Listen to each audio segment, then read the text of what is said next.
Research में जब hypothesis को बनाया जाता है तो हाइपोथेसिस टेस्टिंग के लिए दो तरह के टेस्ट लगाए जाते हैं, parametric test and non parametric test. Parametric test में डेटा नॉर्मली डिस्ट्रीब्यूटेड होता है, जबकि नॉन पैरामेट्रिक में डेटा नॉर्मली डिस्ट्रीब्यूटेड नहीं होता। So these are the main ingredients and feature of parametric tests, and these are the main ingredients and feature of non-parametric tests.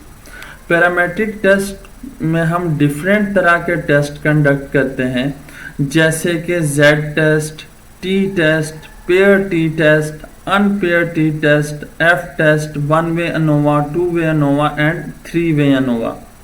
जबकि non parametric test में test of homogeneity, test of independence, chi square test, Fisher test और goodness of fit tests को conduct करते हैं। On the basis of these test जो हमारे पास result आता है, उस रिजल्ट को इंटरप्रेट करते हैं और कंक्लूजन हम ड्रा करते हैं कि आया हमारा जो हाइपोथेसिस है उसको एक्सेप्ट किया जाए या रिजेक्ट किया जाए। तो मूव करते हैं how to compare the mean. Mean basically दो ग्रुप के मीन का हम क्या करते हैं, डिफरेंस चेक करते हैं कि आया दो ग्रुप्स के दरमियान सिग्निफिकेंस डिफरेंट पाया जाता है या नहीं। नॉर्मली तौर पे अनग्रुप डेटा में जो इसका फार्मूला है समीशन x और n, यानी फॉर एग्जांपल अगर दो क्लासेस हैं, क्लास A और क्लास B, ठीक है, तो इस क्लास A में कुछ स्टूडेंट 10 स्टूडेंट्स हैं जिनके कुछ मार्क्स हैं, और क्लास B के भी 10 स्टूडेंट हैं, उनके भी कुछ मार्क्स हैं। तो हम क्या करते हैं कि 10 स्टूडेंट्स के जो मार्क्स हैं उसको सम अप करते हैं और डिवाइड करते हैं नंबर ऑफ स्टूडेंट्स। तो नंबर ऑफ स्टूडेंट कितने हैं, 10। तो इस तरह हमारे पास क्लास A का जो है वो मीन आ जाएगा। इसी तरीके से क्लास B है, हम उनके स्टूडेंट्स जितने मार्क्स ऑब्टेन हुआ है हम उसको सम अप करते हैं और डिवाइड करते हैं नंबर ऑफ स्टूडेंट्स के ऊपर, जो कि उसका भी सेम नंबर ऑफ स्टूडेंट 10 है। तो ये भी हमारे पास एक मीन आ जाएगा। अब हम क्लास A और क्लास B दोनों क्लासेस के स्टूडेंट्स के मीन का क्या करेंगे, कंपैरिजन करेंगे और देखेंगे कि आया इनके दरमियान सिग्निफिकेंस डिफरेंट पाया जाता है या नहीं। तो किस तरीके से हम मीन को कंपेयर करते हैं SPSS में, तो हम चलते हैं SPSS के मेन फाइल में। यहाँ पे हम एनालाइज के ऊपर फर्स्ट के ऊपर आते हैं, एनालाइज, और एनालाइज में कंपेयर मीन एंड मीन। तो ये हमारे पास डायलॉग बॉक्स जो है ये यहाँ पे आपको शो हो रहा है। अब हम यहाँ पे देखना चाहते हैं कि फॉर एग्जांपल हमारे पास जो डिपेंडेंट वेरिएबल है उसमें जो एम्प्लॉइज़ की सैलरी है हम वो देखना चाहते हैं, ठीक है, और जेंडर वाइज देखना चाहते हैं, ठीक है। जो इंडिपेंडेंट लिस्ट में है ये जेंडर को हम यहाँ पे सेलेक्ट करके यहाँ पे इंसर्ट कर दिया।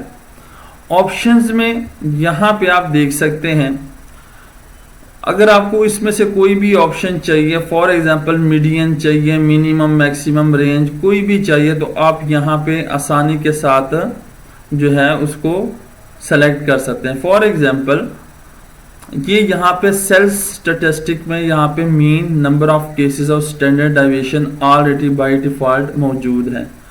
तो मुझे मीडियन भी रिक्वायर्ड है, तो मैं इसके ऊपर क्लिक करता हूँ और यहाँ पे इंसर्ट कर दूंगा। तो इट्स मीन कि यहाँ पे अब आउटपुट में मीडियन भी कैलकुलेट हो जाएगा।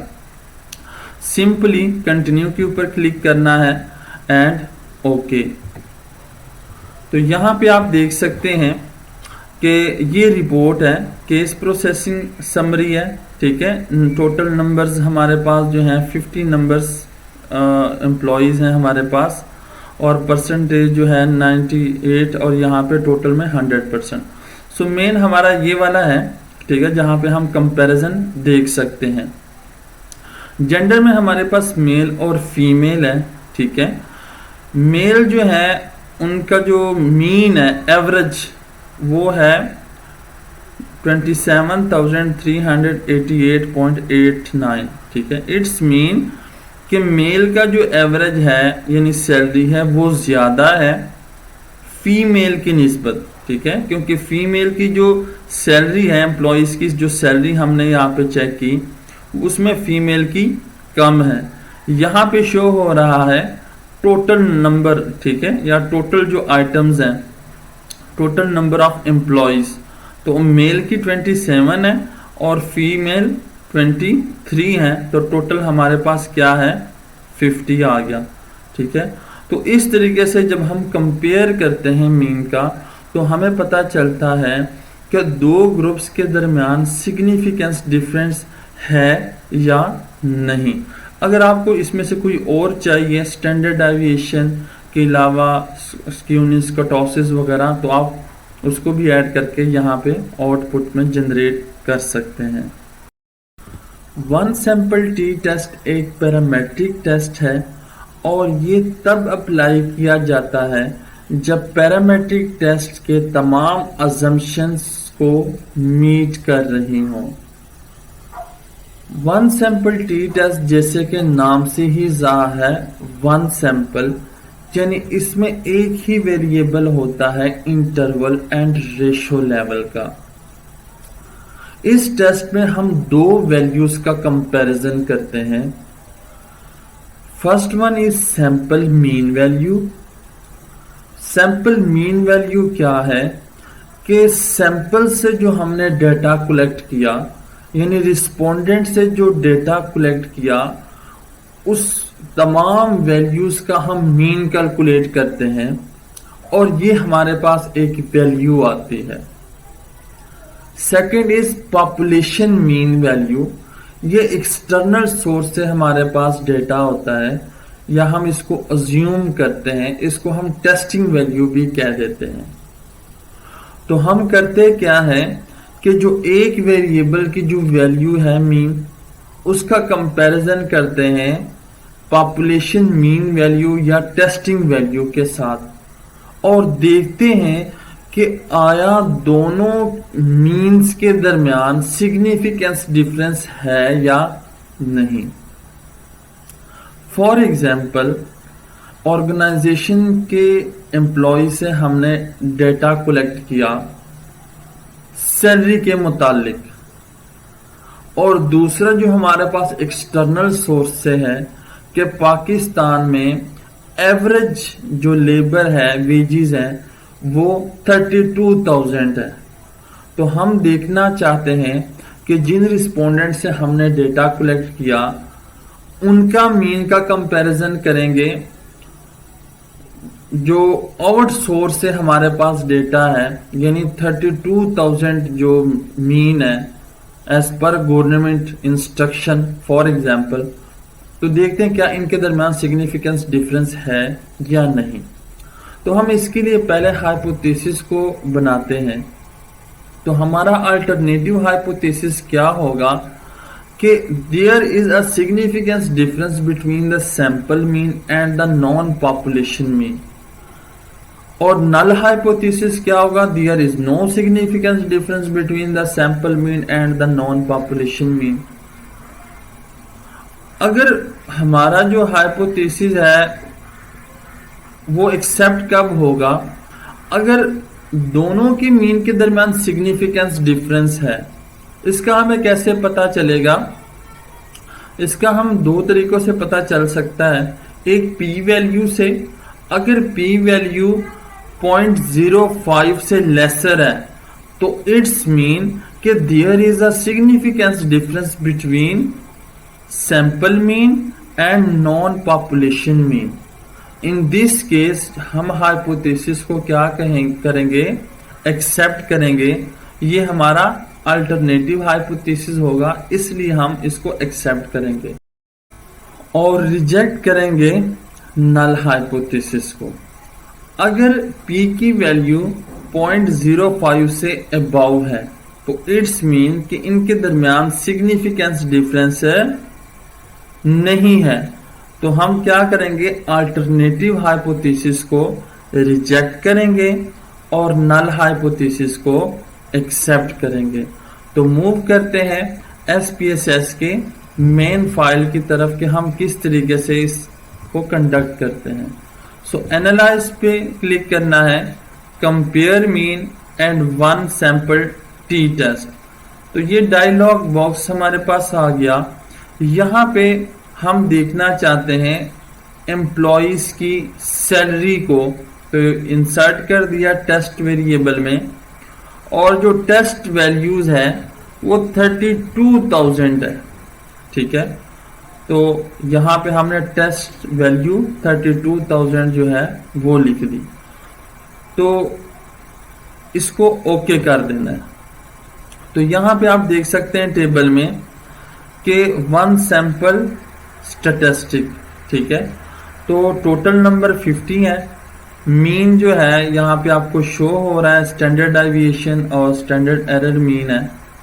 तो आप यहाँ पे देख सकते हैं मेन डिफरेंस कि अगर नॉर्मली तौर पे देखें तो जो टेस्टिंग वैल्यू थी वो 32,000 थी, तो इसका मतलब है कि जो मीन यहाँ पे निकल रहा है, आ रहा है, वो 24,840 है। इट्स मीन के कम है, मीन की जो वैल्यू है ये कम है, जो कि आउटसोर्स या टेस्टिंग वैल्यू से। सिग्निफिकेंस लेवल में यहाँ पे आप देख सकते हैं कि 0.000 ये शो करवा रहा है कि जो वैल्यू है 0.05 से लेसर है। इन दिस केस अब हम अल्टरनेटिव हाइपोथेसिस को एक्सेप्ट करेंगे और नल हाइपोथेसिस को रिजेक्ट करेंगे। यहाँ पे कॉन्फिडेंस इंटरवल आपको शो हो रहा है। कॉन्फिडेंस इंटरवल में यहाँ पे आप दोनों वैल्यूज को देख सकते हैं कि ये नेगेटिव में शो हो रही है, माइनस में। तो अगर दोनों वैल्यू माइनस में है तो इट्स मीन कि इनके दरमियान सिग्निफिकेंस डिफरेंस है। अगर एक पॉजिटिव और एक नेगेटिव हो तो इन दिस केस हम ये डिटरमिन करते हैं कि इनके दरमियान, जो मीन के दरमियान सिग्निफिकेंस मौजूद नहीं है। Two independent sample t test parametric test है और ये तब अप्लाई किया जाता है जब पैरामेट्रिक टेस्ट के तमाम अजम्पशंस पूरे हो रहे हों। पैरामेट्रिक टेस्ट में इसे अनपेयर्ड सैंपल टी टेस्ट, इसे टी टेस्ट और इंडिपेंडेंट सैंपल टी टेस्ट के नाम से भी जाना जाता है। बेसिकली इस टेस्ट में दो ग्रुप्स के मीन स्कोर के डिफरेंस को एग्जामिन किया जाता है। जैसे कि नाम से ही जाहिर है, टू इंडिपेंडेंट सैंपल, यानी इसमें दो वेरिएबल्स होते हैं। पहला वेरिएबल जो है वो ग्रुप वेरिएबल या इंडिपेंडेंट वेरिएबल होता है, जो कि नॉमिनल लेवल के ऊपर होता है। हमारी एग्जाम्पल में ग्रुपिंग वेरिएबल जो है वो जेंडर है, यानी जेंडर वेरिएबल एक है और इसके जो ग्रुप हैं वो दो हैं, मेल एंड फीमेल। दूसरा वेरिएबल जिसे हम टेस्ट वेरिएबल भी कहते हैं और डिपेंडेंट वेरिएबल भी कहते हैं, ये इंटरवल और रेशो लेवल का होता है। इस एग्जाम्पल में जो टेस्ट वेरिएबल है वो एम्प्लॉई सैलरी है। अब हम हाइपोथेसिस जब बनाएंगे तो हमारा अल्टरनेटिव हाइपोथेसिस कैसा होगा, तो हम लिखेंगे there is a significance difference between the mean salary of male and female employees. और नल हाइपोथेसिस क्या होगा, there is no significant difference between in the mean salary of male and female employees। तो इस तरीके से अब हम इस टेस्ट को SPSS में कंडक्ट करेंगे और देखेंगे कि आया सिग्निफिकेंस डिफरेंस है या नहीं। तो हम चलते हैं SPSS की मेन फाइल में। यहाँ पे एनालाइज के ऑप्शन पे क्लिक करना है, कंपेयर मीन, और यहाँ पे थर्ड के ऊपर ऑप्शन है इंडिपेंडेंट सैंपल टी टेस्ट। तो ये हमारे पास डायलॉग बॉक्स आ गया। अब टेस्ट वेरिएबल में एम्प्लॉई सैलरी जो है हमारा टेस्ट वेरिएबल है, और ग्रुपिंग जो है ये हमारा जेंडर है। यहाँ पे आपको शो हो रहा है यहाँ पे ब्रैकेट में क्वेश्चन मार्क। तो बेसिकली ये हमने यहाँ पे डिफाइन करना है ग्रुप को। तो ग्रुप 1 में क्या है, हम इसको 1 देते हैं, 1 for male and 2 for female, ठीक है, कैटेगरी है, इसको कंटिन्यू एंड ओके, ठीक है। तो यहाँ पे आप आउटपुट में देख सकते हैं, यहाँ पे आप आउटपुट में देख सकते हैं ग्रुप स्टैटिस्टिक में कि जो नंबर है मेल के 27 एंड फीमेल 23, और मीन भी यहाँ पे शो हो रहा है, स्टैंडर्ड डेविएशन और स्टैंडर्ड एरर। लेकिन जो हमारा मेन फोकस है वो है ये सिग्निफिकेंस वैल्यू। अब यहाँ पे आप देख सकते हैं कि 0.000 शो करवा रहा है कि जो P की वैल्यू है ये 0.05 से लेस है। तो इट्स मीन कि there is a significance difference between employee salaries of male and female, यानी दोनों के दरमियान सिग्निफिकेंस डिफरेंस पाया जाता है। अब हम करेंगे क्या, अल्टरनेटिव हाइपोथेसिस को एक्सेप्ट करेंगे और नल हाइपोथेसिस को रिजेक्ट करेंगे। Two dependent sample t test को pair sample t test, dependent sample t test, related and repeated measure t test भी कहा जाता है। इस टेस्ट को हम ऑलरेडी डिटेल के साथ डिस्कस कर चुके हैं, लेकिन इस सीक्वेंस में हम एक नए एग्जाम्पल के साथ इस टेस्ट को SPSS में कंडक्ट करेंगे। ये एक पैरामेट्रिक टेस्ट है और तब अप्लाई किया जाता है जब पैरामेट्रिक टेस्ट के तमाम अजम्पशंस पूरे हो रहे हों। इस टेस्ट में हम करते क्या है, to examine a difference in two mean values of measurement taken from the same individual and units. यानी इसमें हमारे पास दो वेरिएबल्स होते हैं, इंटरवल और रेशो लेवल के। मोस्टली लॉन्गिट्यूडनल स्टडी में और एक्सपेरिमेंटल रिसर्च में हम इस टेस्ट को कंडक्ट करते हैं। यानी हम time wise mostly pre test हमारे पास कुछ वैल्यूज आती हैं और पोस्ट टेस्ट हमारे पास वैल्यूज आती हैं, और देन हम इन दोनों वैल्यूज की मीन का आपस में कंपैरिजन करते हैं और फिर इसके बाद रिजल्ट की इंटरप्रिटेशन करते हैं और देखते हैं क्या जो हमारा हाइपोथेसिस है उसको हम एक्सेप्ट कर सकते हैं या हम उसको रिजेक्ट कर सकते हैं। यहाँ पे हमारे पास इस एग्जाम्पल में एक सैलरी वेरिएबल है। इसमें हमारे पास दो कैटेगरीज हैं, एक बिगिनिंग सैलरी और एक करंट सैलरी, और टाइम हमारे पास यहाँ पे प्री टेस्ट और पोस्ट टेस्ट का नॉर्मली तौर पे यूज किया जाता है। तो जब हम हाइपोथेसिस बनाएंगे तो किस तरीके से हम इसको लिखेंगे कि दी अल्टरनेटिव हाइपोथेसिस में हम लिखेंगे there is a significance difference between in the mean beginning salary and the current salary of employees, और नल हाइपोथेसिस में हम लिखेंगे there is no significance difference between in the mean beginning salary and current salary of employees. अगर results में P की value 0.05 से lesser है, in this case हम अल्टरनेटिव हाइपोथेसिस को एक्सेप्ट करेंगे, और अगर P की वैल्यू 0.05 से अबव है तो इन दिस केस हम अल्टरनेटिव हाइपोथेसिस को रिजेक्ट करेंगे। तो चलते हैं हम SPSS के मेन फाइल में। एनालाइज पे क्लिक करना है, कंपेयर मीन, और फोर्थ ऑप्शन में पेयर सैंपल टी टेस्ट। तो यहाँ पे हमने एम्प्लॉय सैलरी, ये करंट सैलरी है, इंसर्ट कर देना है, और ये बिगिनिंग सैलरी है, इसको इंसर्ट कर देना है वेरिएबल 2 में, और इसके साथ ओके। तो यहाँ पे आप देख सकते हैं कि पेयर सैंपल स्टैटिस्टिक में कि मीन जो है ये दोनों का डिफरेंट है, ठीक है, करंट सैलरी का और बिगिनिंग सैलरी का।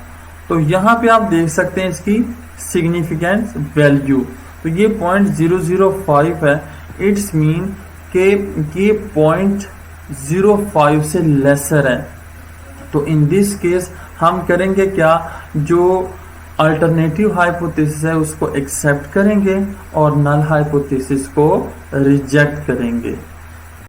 One way ANOVA parametric test है और ये तब अप्लाई किया जाता है जब पैरामेट्रिक टेस्ट के तमाम अजम्पशंस पूरे हो रहे हों। एनोवा को एनालिसिस ऑफ वेरिएंस भी कहते हैं। इसमें 2 से ज़्यादा ग्रुप्स के मीन स्कोर के डिफरेंस को एग्जामिन किया जाता है। वन वे एनोवा में 2 वेरिएबल होते हैं, एक इंडिपेंडेंट वेरिएबल जो कि नॉमिनल लेवल का होता है, और सेकंड वन डिपेंडेंट वेरिएबल जो कि इंटरवल और रेशो लेवल का होता है। एनोवा को एफ टेस्ट के लिए यूज़ किया जाता है।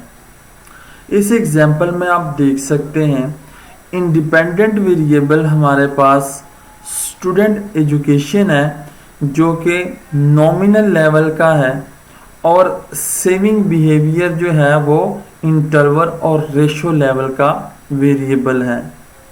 तो हम इसे SPSS में कैसे कंडक्ट करते हैं, तो चलते हैं SPSS के मेन फाइल में। यहाँ पे एनालाइज पे क्लिक करना है, कंपेयर मीन, और यहाँ पे लास्ट या 5th के ऊपर ऑप्शन वन वे एनोवा के ऊपर क्लिक करना है। तो ये डायलॉग बॉक्स आ गया। अब डिपेंडेंट वेरिएबल में हमने सेलेक्ट करना है SB को, हमारा सेविंग बिहेवियर डिपेंडेंट वेरिएबल है, और फैक्टर में एजुकेशन है, स्टूडेंट एजुकेशन, यहाँ पे इंसर्ट कर देना है। ऑप्शन में आप देख सकते हैं ऑप्शन को क्लिक किया, और यहाँ पे डिस्क्रिप्टिव रिक्वायर्ड है, फिक्स एंड रैंडम इफेक्ट भी चाहिए, और होमोजेनिटी, जो आपको चाहिए आप यहाँ पे सेलेक्ट कर सकते हैं, एंड कंटिन्यू।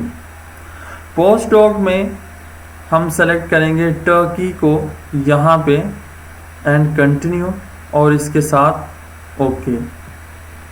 तो यहाँ पे शो हो रहा है, ठीक है, फर्स्ट टेबल डिस्क्रिप्टिव का शो हो रहा है, और यहाँ पे test of homogeneity of variances है, ठीक है, यहाँ पे भी वैल्यूज शो हो रहे हैं, लेकिन हमारा मेन फोकस है एनोवा का टेबल। तो यहाँ पे आप देख सकते हैं सम ऑफ स्केयर्स है, डिग्री ऑफ फ्रीडम है, मीन स्केयर है, एफ है, और सिग्निफिकेंट है।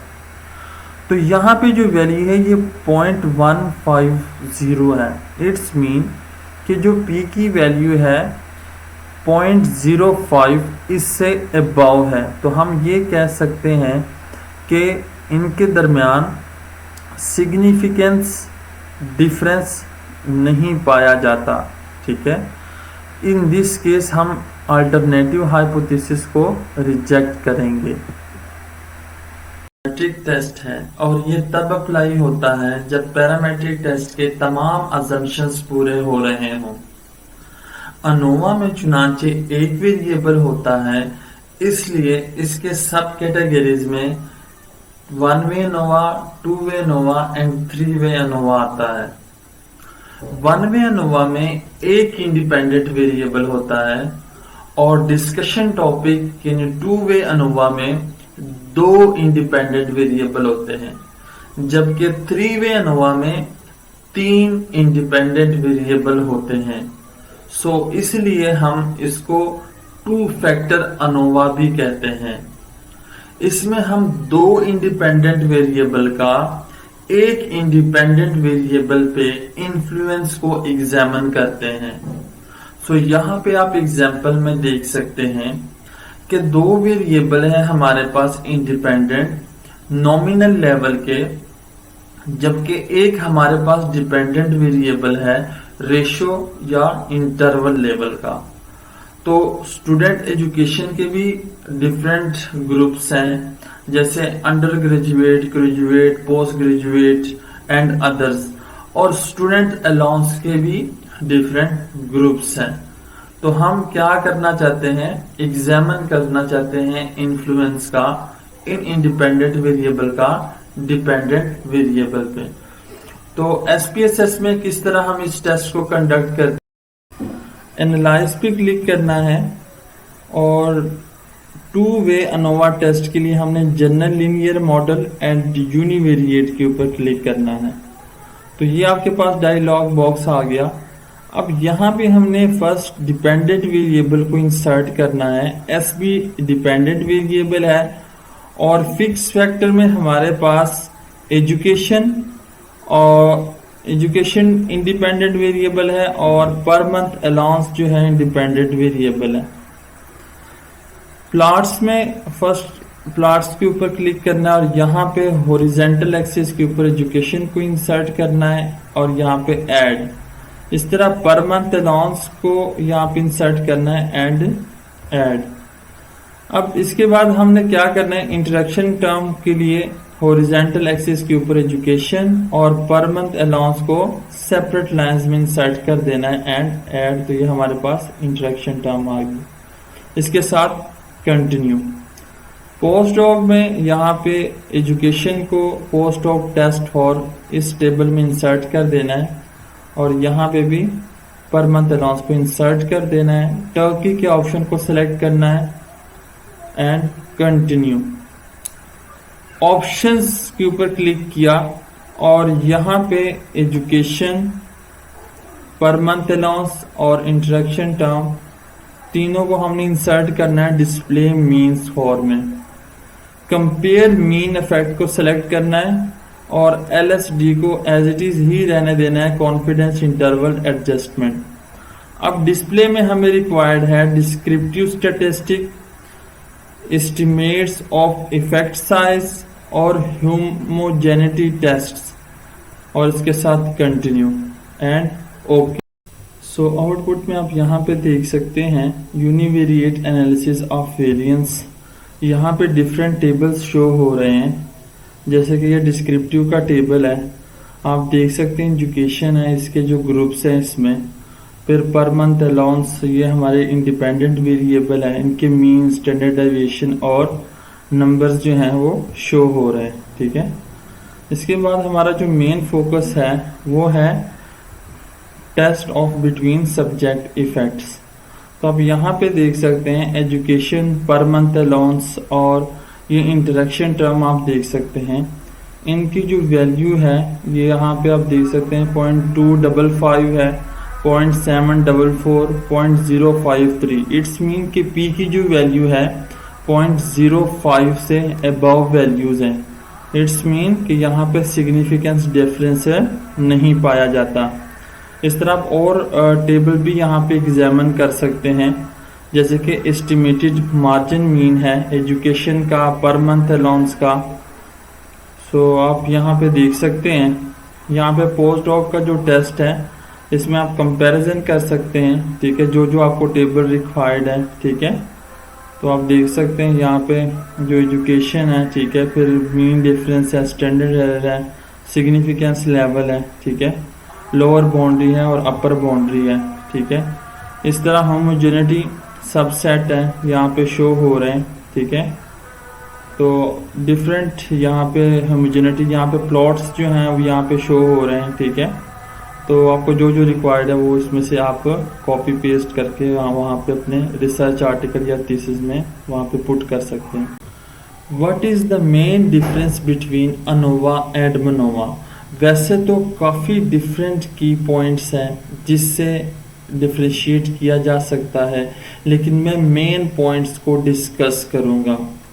अनोवा एक पैरामेट्रिक टेस्ट है जबकि मनोवा एक नॉन पैरामेट्रिक टेस्ट है। अनोवा में एक डिपेंडेंट वेरिएबल इस्तेमाल होता है, इस वजह से इसको एनालिसिस ऑफ वेरिएंस कहते हैं। जबकि मनोवा में दो या दो से ज़्यादा डिपेंडेंट वेरिएबल यूज़ होते हैं, इसलिए इसको मल्टीवेरिएट एनालिसिस ऑफ वेरिएंस कहते हैं। अनोवा के लिए मिनिमम सैंपल साइज 128 होना चाहिए, जबकि मनोवा लार्ज सैंपल साइज के लिए इस्तेमाल किया जाता है।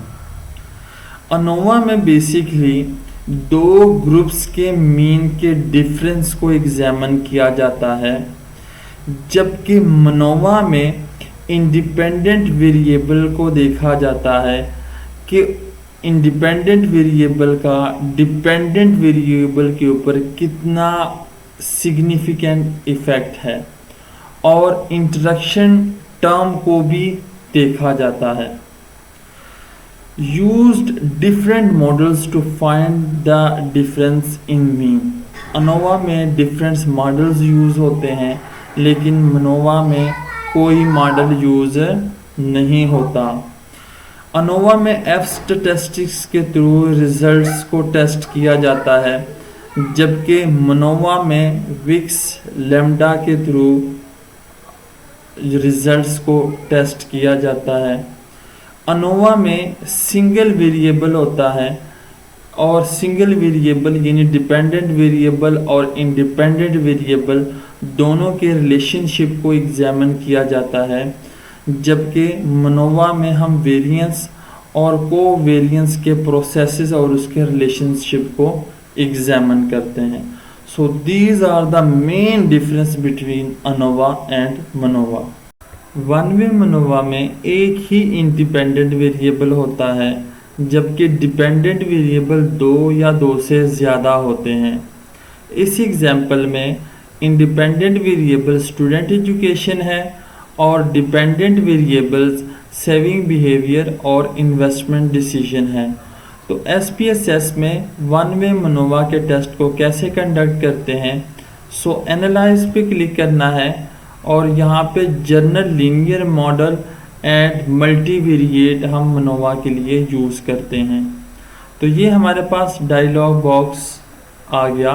अब यहाँ पे हमने डिपेंडेंट वेरिएबल्स को सेलेक्ट करना है, तो ID और SB ये हमारे डिपेंडेंट वेरिएबल्स हैं, और एक ही इंडिपेंडेंट वेरिएबल है एजुकेशन। इसको हमने यहाँ पे फिक्स फैक्टर के बॉक्स में इंसर्ट कर देना है। अब यहाँ पे हम फर्स्ट के ऊपर पोस्ट डॉक के ऊपर क्लिक करेंगे, और यहाँ पे एजुकेशन को यहाँ इंसर्ट कर देना है पोस्ट डॉक टेस्ट फॉर के बॉक्स में, और टर्की के ऑप्शन को सेलेक्ट करना है एंड कंटिन्यू। इसके बाद ऑप्शन है, ऑप्शन में यहाँ पे एजुकेशन को और यहाँ पे डिस्प्ले मीन फॉर बॉक्स में इंसर्ट कर देना है। कंपेयर मीन को सेलेक्ट करना है, और यहाँ पे डिस्प्ले में आपको जो जो चाहिए, जैसे कि हमें descriptive statistic, estimates of effect size और ह्यूमोजेनिटी टेस्ट रिक्वायर्ड हैं, और कंटिन्यू कर देना है। ठीक है, प्लॉट्स में हमने कुछ नहीं करना, ठीक है, और इसके साथ ही कंटिन्यू। तो ये हमारे पास आउटपुट आ गया जनरल लीनियर मॉडल, आप यहाँ पे देख सकते हैं, और यहाँ पे डिस्क्रिप्टिव के ये टेबल में शो हो रहा है। ठीक है, एजुकेशन का ID के साथ और SB के साथ यहाँ पे मीन, स्टैंडर्ड डेविएशन और नंबर्स शो हो रहे हैं। इस तरह हमारा जो मेन फोकस है वो है मल्टीवेरिएट टेस्ट का टेबल। आप यहाँ पे देख सकते हैं इंटरसेप्ट के जो वैल्यूज़ हैं और एजुकेशन के। तो यहाँ पे आप देख रहे हैं कि यहाँ पे सिग्निफिकेंस वैल्यू है, जबकि एजुकेशन अगर यहाँ पे देखें तो यहाँ पे 0.333 है, यानी 0.05 से अबव वैल्यूज़ हैं। सो आपको जो जो टेबल रिक्वायर्ड है आप वो यहाँ से जो है वो कॉपी कर सकते हैं, इसको पेस्ट कर सकते हैं। इस तरह पेयर वाइज है, मल्टीवेरिएट टेस्ट है और यूनिवेरिएट टेस्ट है। अब यहाँ पे यूनिवेरिएट टेस्ट में आप देख सकते हैं कंट्रास्ट में, और यहाँ पे एरर शो हो रहा है, बोथ डिपेंडेंट वेरिएबल्स का, दोनों का जो वैल्यूज़ है ये 0.05 से अबव है। इट्स मीन के जो एजुकेशन है उसका सिग्निफिकेंट इम्पैक्ट नहीं है इन्वेस्टमेंट डिसीजन के ऊपर, और एजुकेशन का सिग्निफिकेंट इम्पैक्ट नहीं है सेविंग बिहेवियर के ऊपर, क्योंकि यहाँ पे जो वैल्यूज़ है यानी पी की जो वैल्यू है 0.05 इससे अबव है। टू वे मनोवा में दो इंडिपेंडेंट वेरिएबल होते हैं और दो या दो से ज़्यादा डिपेंडेंट वेरिएबल होते हैं। तो आप यहाँ पे देख सकते हैं स्टूडेंट एजुकेशन और स्टूडेंट अलाउंस जो है ये इंडिपेंडेंट वेरिएबल्स हैं, और सेविंग बिहेवियर और इन्वेस्टमेंट डिसीजन जो है ये डिपेंडेंट वेरिएबल हैं। तो हम किस तरीके से टू वे मनोवा टेस्ट को SPSS में कंडक्ट करते हैं। सो एनालाइज पे आना है और यहाँ पे क्लिक करना है linear model, general linear model and multivariate. तो ये हमारे पास डायलॉग बॉक्स आ गया। अब यहाँ पे जो है वो हमने डिपेंडेंट वेरिएबल्स को इंसर्ट करना है। तो हमारे पास दो डिपेंडेंट वेरिएबल हैं ID और SB, और फिक्स फैक्टर में भी हमारे पास दो वेरिएबल इंडिपेंडेंट हैं, एजुकेशन और पर मंथ अलाउंस। ठीक है, अब फर्स्ट के ऊपर हमने आना है यहाँ पे पोस्ट डॉक में। ठीक है, तो पोस्ट डॉक में आप यहाँ पे देख सकते हैं, ठीक है, एजुकेशन और पर मंथ अलाउंस। ठीक है, इसको इंसर्ट कर देना है पोस्ट डॉक टेस्ट फॉर के बॉक्स में, 2 की के ऑप्शन को सिलेक्ट करना है एंड कंटिन्यू। इसके बाद प्लॉट्स है, प्लॉट्स में हमें चाहिए एजुकेशन हॉरिजॉन्टल एक्सिस में, और यहाँ पे ऐड कर देना है पर मंथ यहाँ पे हॉरिजॉन्टल एक्सिस और इसको ऐड कर देना है। और अगर इंटरेक्शन टर्म भी रिक्वायर्ड होती है तो यहाँ पे एक्स हॉरिजॉन्टल एक्सिस के ऊपर एजुकेशन और पर मंथ अलाउंस को सेपरेट लाइंस में उसको ऐड कर देना है, तो ये हमारे पास आ जाएगा। और इसके साथ कंटिन्यू। इसके बाद ऑप्शन के ऊपर क्लिक करना है और यहाँ पे जो है वो हमें चाहिए एजुकेशन, पर मंथ अलाउंस और इंटरेक्शन टर्म, और यहाँ पे कंपेयर मीन इफेक्ट को सेलेक्ट करना है, LSD को ही रहने देना है, confidence interval adjustment, descriptive statistic हमें रिक्वायर्ड है डिस्प्ले में, एस्टिमेट्स ऑफ इफेक्ट साइज और ट्रांसफर में और ह्यूमनजेनिटी टेस्ट, इसको सेलेक्ट किया एंड कंटिन्यू और ओके। तो ये हमारे पास आउटपुट में जो है शो हो रहा है यहाँ पे डिफरेंट टेबल्स। आप यहाँ पे देख सकते हैं जनरल लीनियर मॉडल में डिफरेंट टेबल्स शो हो रहे हैं, लेकिन जो हमारा मेन फोकस है वो है मल्टीवेरिएट टेस्ट्स के टेबल को देखना है हमने फर्स्ट। यहाँ पे आप देख सकते हैं एजुकेशन है, पर मंथ अलाउंस है और इंटरेक्शन टर्म है। तो यहाँ पे अगर आप वैल्यूज़ देखें तो ये P की वैल्यू 0.05 से अबव है। ठीक है, इस तरह आप यहाँ पे जो टेबल है वो आप देख सकते हैं, पेयर वाइज भी, मल्टीवेरिएट टेस्ट भी और यूनिवेरिएट टेस्ट भी। तो आप यहाँ पे देख सकते हैं इन्वेस्टमेंट डिसीजन और सेविंग बिहेवियर का। तो यहाँ पे सिग्निफिकेंस वैल्यू 0.916 है और सेविंग बिहेवियर का 0.268 है। इट्स मीन के एजुकेशन का और अलाउंस का सिग्निफिकेंट इम्पैक्ट नहीं है इन्वेस्टमेंट डिसीजन के ऊपर और सेविंग बिहेवियर के ऊपर, क्योंकि P की वैल्यू 0.05 से लेस होनी चाहिए। ठीक है, one way ANOVA with repeated measure parametric test है और ये तब अप्लाई होता है जब पैरामेट्रिक टेस्ट के तमाम अजम्पशंस पूरे हो रहे हों। इसमें एक डिपेंडेंट वेरिएबल होता है इंटरवल और रेशियो लेवल का, जो कि कंटिन्यूस लेवल के ऊपर मेजर किया जाता है। इसमें एक इंडिपेंडेंट वेरिएबल जो कि नॉमिनल लेवल का होता है, उसमें डिफरेंट रिलेटेड ग्रुप्स और मैच पेयर्स शामिल होते हैं। इसमें तमाम ग्रुप्स में सेम पार्टिसिपेंट का होना जरूरी है। According to Mutual test of severity, difference between all the combination of group के दरमियान इक्वल वेरिएंस होना चाहिए। तो इस एग्जाम्पल में स्टूडेंट एजुकेशन और डिपेंडेंट वेरिएबल रिजल्ट है।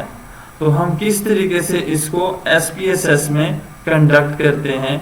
सो SPSS के मेन फाइल में आते हैं। यहाँ पे आप देख सकते हैं हमारे पास 3 तरह के रिजल्ट हैं, first result, mid result and final result. So analyse पे क्लिक करना है, यहाँ पे एनालाइज, और एनालाइज में जनरल लीनियर मॉडल और यहाँ पे रिपीटेड मेजर। तो ये हमारे पास डायलॉग बॉक्स आ गया। अब यहाँ पे फैक्टर जो है with in subject factor name, तो ये टाइम है हमारे पास फैक्टर, और लेवल कितने हैं, 3 लेवल हैं, ठीक है। तो इसको ऐड किया यहाँ पे, ये हमारे पास आ गया। मेजरमेंट नेम क्या है कि जो मार्क्स ऑब्टेन है, हम देखना चाहते हैं ऑब्टेन रिजल्ट, तो हम यहाँ पे लिखते हैं अंडरस्कोर और रिजल्ट, और इसको ऐड कर देना है, ठीक है। इसके बाद डिफाइन के ऊपर क्लिक करना है। अब डिफाइन में यहाँ पे आप देख सकते हैं हमने फाइनल रिजल्ट, मिड रिजल्ट और फर्स्ट रिजल्ट, इन तीनों को यहाँ पे सेलेक्ट किया और इंसर्ट कर दिया, तो ये बाय नेम यहाँ पे आ गए। अब फर्स्ट के ऊपर हमने यहाँ पे प्लॉट के ऊपर क्लिक करना है, और प्लॉट में टाइम को हम ओरिजिन एक्सिस के ऊपर यहाँ पे इंसर्ट किया और ऐड किया। आप सेपरेट लाइन में भी इसको देख सकते हैं, और इसके साथ कंटिन्यू।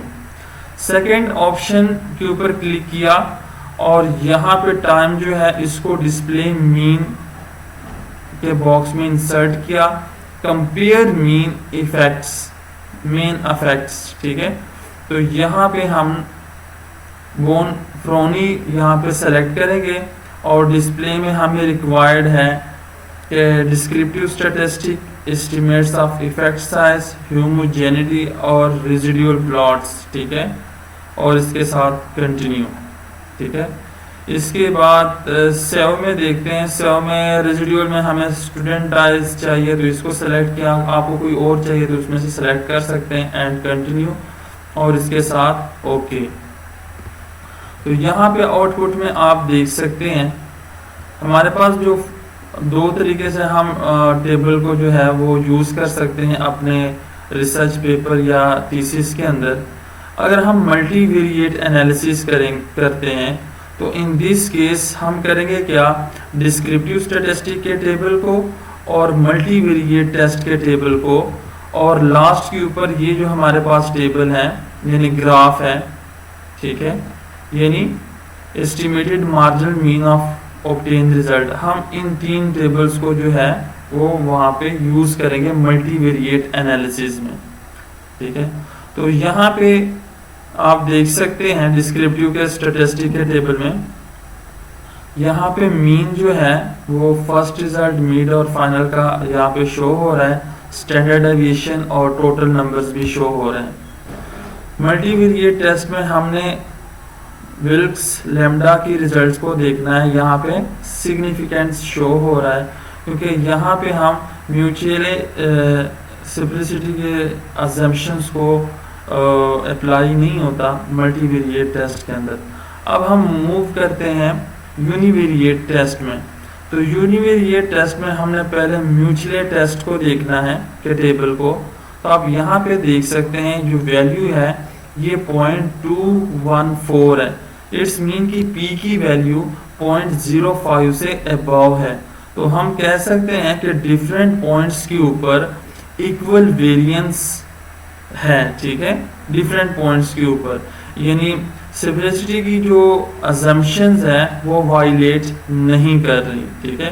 तो हम इसकी ये वैल्यू जो है इसको हम यूज करेंगे अपने थीसिस में या आर्टिकल्स में, ठीक है। अगर ये वैल्यू सिग्निफिकेंट हो तो इन दिस केस हम यहाँ पे ग्रीन हाउस ग्रेजर की ये वैल्यू और इस वैल्यू को हम यूज करते हैं, ठीक है। तो यहाँ पे सिग्निफिकेंट नहीं है, ठीक है, 0.05 से अबव वैल्यू है, तो इट्स मीन कि जो स्पेसिटी की एजम्पशन है वो वायलेट नहीं हो रही। इसके बाद हम नेक्स्ट देखेंगे यहाँ पे लीनियर में, ठीक है। तो लीनियर में हम देखेंगे कि यहाँ पे जो टाइम है ये सिग्निफिकेंट है। तो ये शो लीनियर मीन के या तो टाइम जो है वो सीक्वेंस वाइज बढ़ रहा है या कम हो रहा है। तो हम इस टेबल को भी यूज कर सकते हैं और यहाँ पे हम ये वाला जो ग्राफ है इसको भी यूज कर सकते हैं।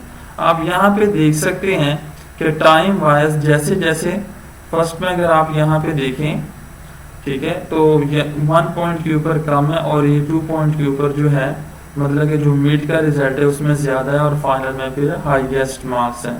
सो ये शो करवाता है कि ये लीनियर जो है सिग्निफिकेंट इम्पैक्ट है, ठीक है। इसके बाद आप कंपैरिजन का टेबल भी यूज कर सकते हैं तब जब यहाँ पे रिजल्ट जो है ये सिग्निफिकेंट हो, ठीक है। तो यहाँ पे रिजल्ट जो है ये सिग्निफिकेंट नहीं है ज्यादातर, ठीक है, तो हम इसको यूज नहीं करेंगे। Chi square non parametric test है। इस टेस्ट में डेटा नॉर्मली डिस्ट्रीब्यूटेड नहीं होता। इसमें दो वेरिएबल होते हैं, नॉमिनल और कैटेगोरिकल लेवल के। इसमें नॉमिनल और कैटेगोरिकल वेरिएबल्स के दरमियान रिलेशनशिप यानी एसोसिएशन को एग्जामिन करते हैं। हमारे पास दो वेरिएबल हैं, जेंडर एंड एजुकेशन लेवल। तो हमारे हाइपोथेसिस क्या होंगे? अल्टरनेटिव हाइपोथेसिस हमारा होगा there is a significance relationship between gender and education level of students, and null hypothesis there is no significance relationship between gender and education level of students. So अगर p की value 0.05 से lesser है तो हम alternative hypothesis को accept करेंगे, otherwise नल hypothesis को reject करेंगे। फार्मूला क्या है? Analyse, descriptive statistic, cross tab and chi square. तो SPSS में हम इसको किस तरीके से कंडक्ट करते हैं? तो यहाँ पे आप देख सकते हैं जेंडर में कि जेंडर की वैल्यूज दो हैं, आप मेल एंड फीमेल, ठीक है। और इसी तरीके से एजुकेशन को अगर आप यहाँ पे देखें तो एजुकेशन में वैल्यू जो है वो ग्रुप्स जो हैं वो 4 ग्रुप्स हैं, under graduate, graduate, post graduate and others. So हम एनालाइज के ऊपर क्लिक करेंगे, यहाँ पे डिस्क्रिप्टिव स्टैटिस्टिक, क्रॉस टैब और ओके, ठीक है। तो ये हमारे पास आ गया। जेंडर को रो में इंसर्ट करना है एंड एजुकेशन को हम कॉलम में इंसर्ट करेंगे। यहाँ पे स्टैटिस्टिक के ऑप्शन पे क्लिक करना है और काई स्क्वायर को सेलेक्ट करना है एंड ओके।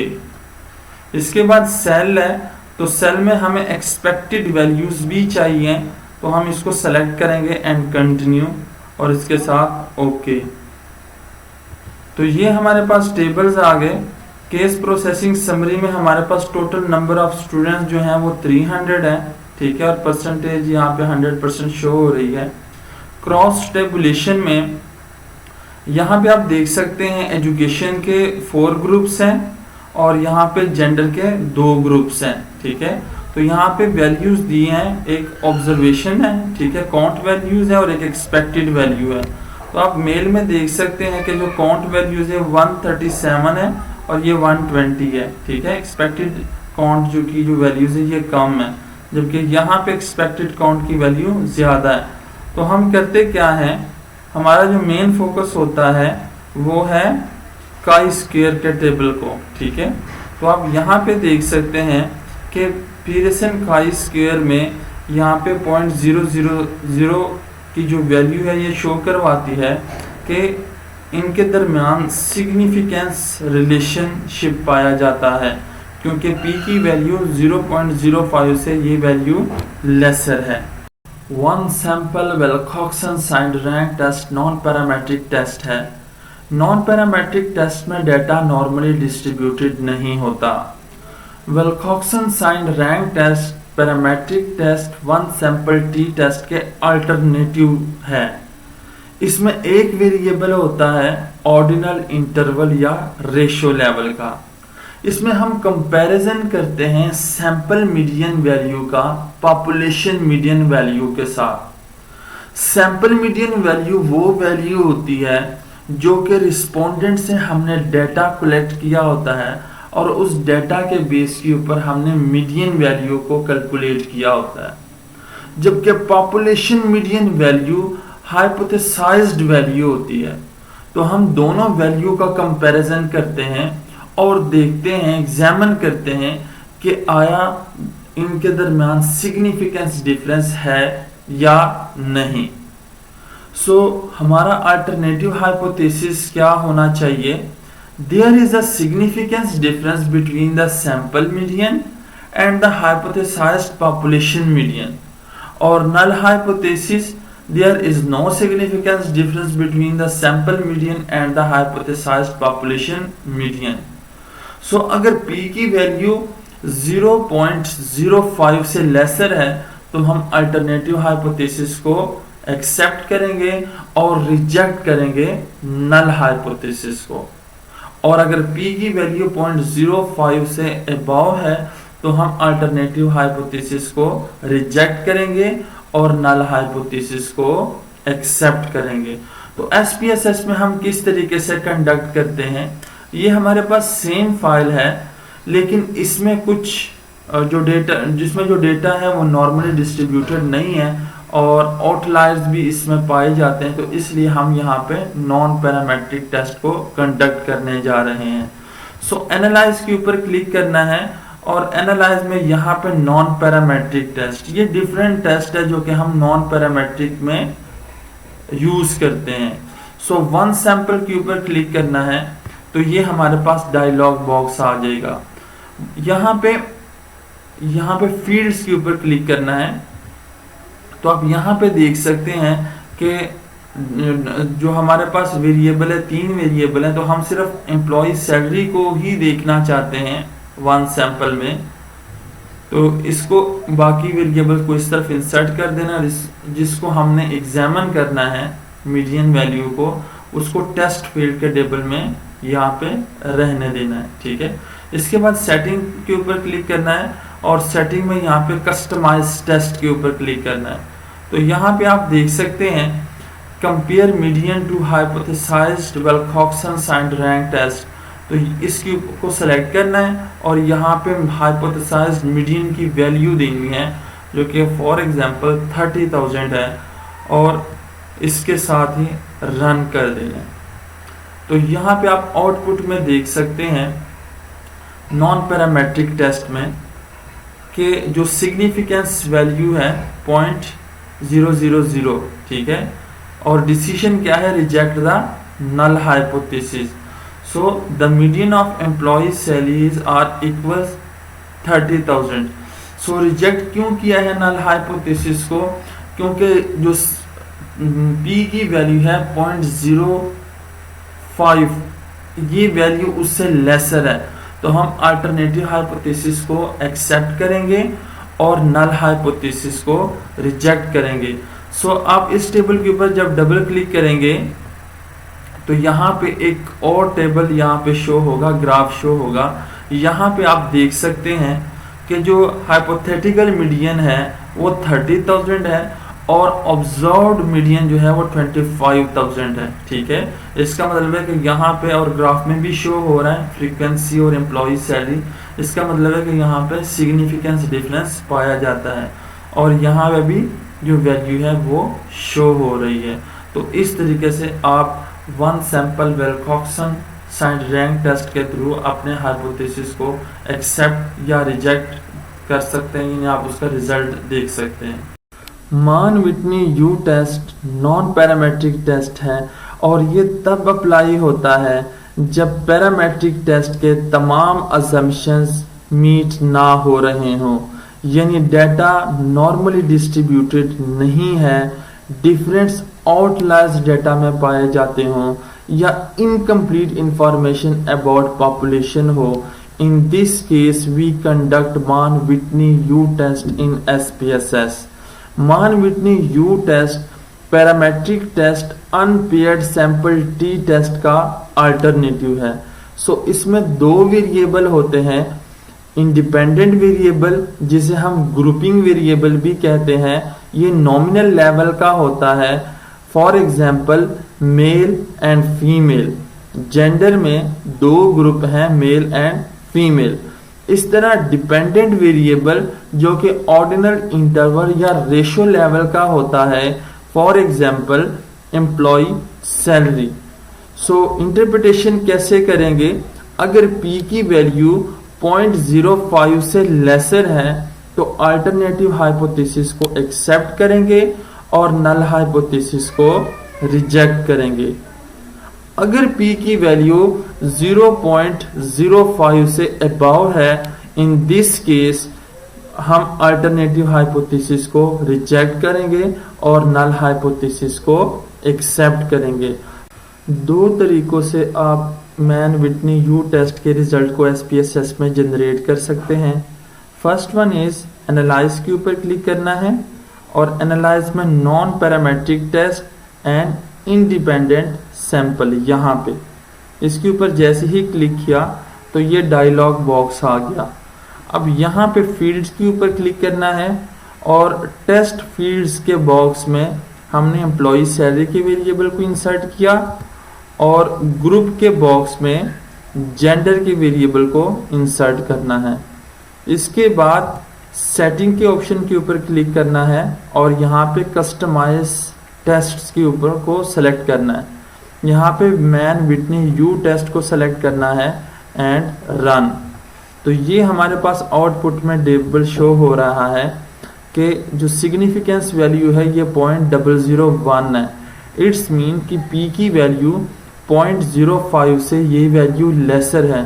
सो डिसीजन क्या होगा, रिजेक्ट द नल हाइपोथेसिस, क्योंकि the distribution of employee salary is the same across categories of gender. जो हमारा नल हाइपोथेसिस था उसमें हमने लिखा था there is no significance difference, लेकिन यहाँ पे ये वैल्यूज बता रही है कि there is a significance difference. ठीक है, सो हम नल हाइपोथेसिस को रिजेक्ट करेंगे और अल्टरनेटिव हाइपोथेसिस को एक्सेप्ट करेंगे।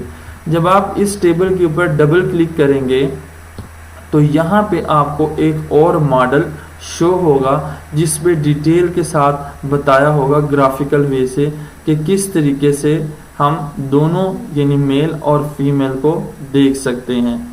सो आप यहाँ पे देख सकते हैं, ठीक है, यहाँ पे आप देख सकते हैं ये मेल है, ये मेल और ये फीमेल। सो मीन रैंक 18.04 है फीमेल का और मेल का जो है वो 13.85 है। सो इसका मतलब है कि दोनों के दरमियान सिग्निफिकेंस डिफरेंस है। आप ग्राफ वाइज भी यहाँ पे चार्ट वाइज देख सकते हैं।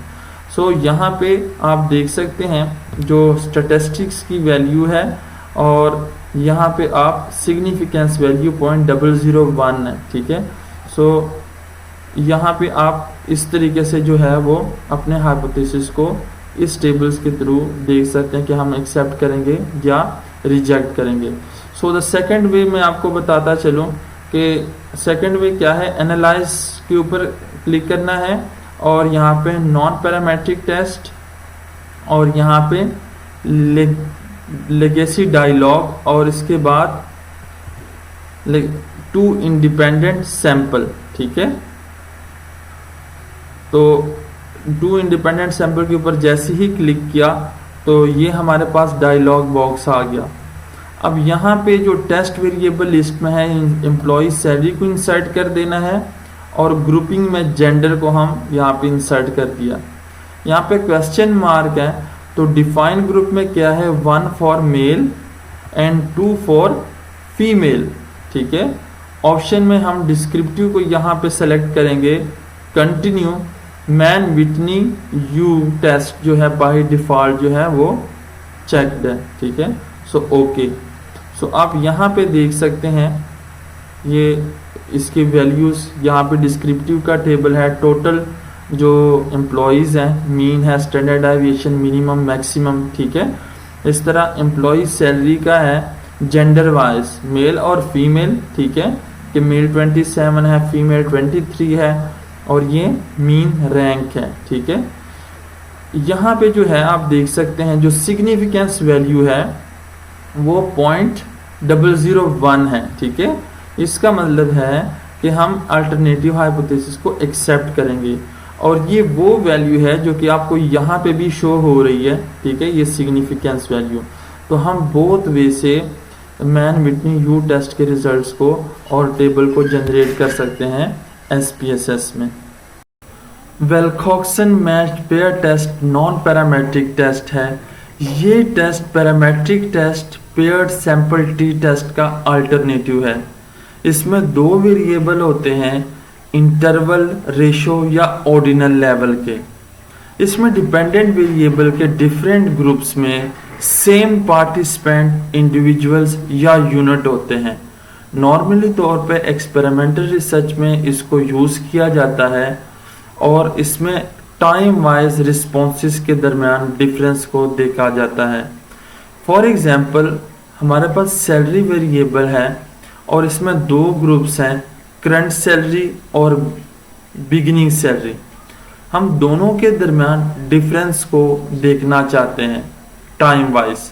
सो हमारा अल्टरनेटिव हाइपोथेसिस क्या होगा कि there is a significance difference between beginning salary and current salary of employees, जबकि नल हाइपोथेसिस में होगा there is no significance difference between beginning salary and current salary of employee. So हम results की interpretation कैसे करेंगे? अगर P की value 0.05 से लेसर है तो हम अल्टरनेटिव हाइपोथेसिस को एक्सेप्ट करेंगे। अगर P की वैल्यू 0.05 से अबव है तो हम अल्टरनेटिव हाइपोथेसिस को रिजेक्ट करेंगे। सो SPSS में हम दो तरीके से विल्कॉक्सन मैच पेयर टेस्ट को कंडक्ट करेंगे। फर्स्ट वन इज एनालाइज पे क्लिक करना है और यहाँ पे नॉन पैरामेट्रिक और रिलेटेड सैंपल के ऊपर क्लिक करना है। तो ये हमारे पास डायलॉग बॉक्स आ गया। यहाँ पे फील्ड के ऊपर क्लिक करना है और जो वेरिएबल है यानी करंट एम्प्लॉय सैलरी और बिगिनिंग सैलरी, इसको टेस्ट फील्ड में यहाँ पे इंसर्ट कर देना है।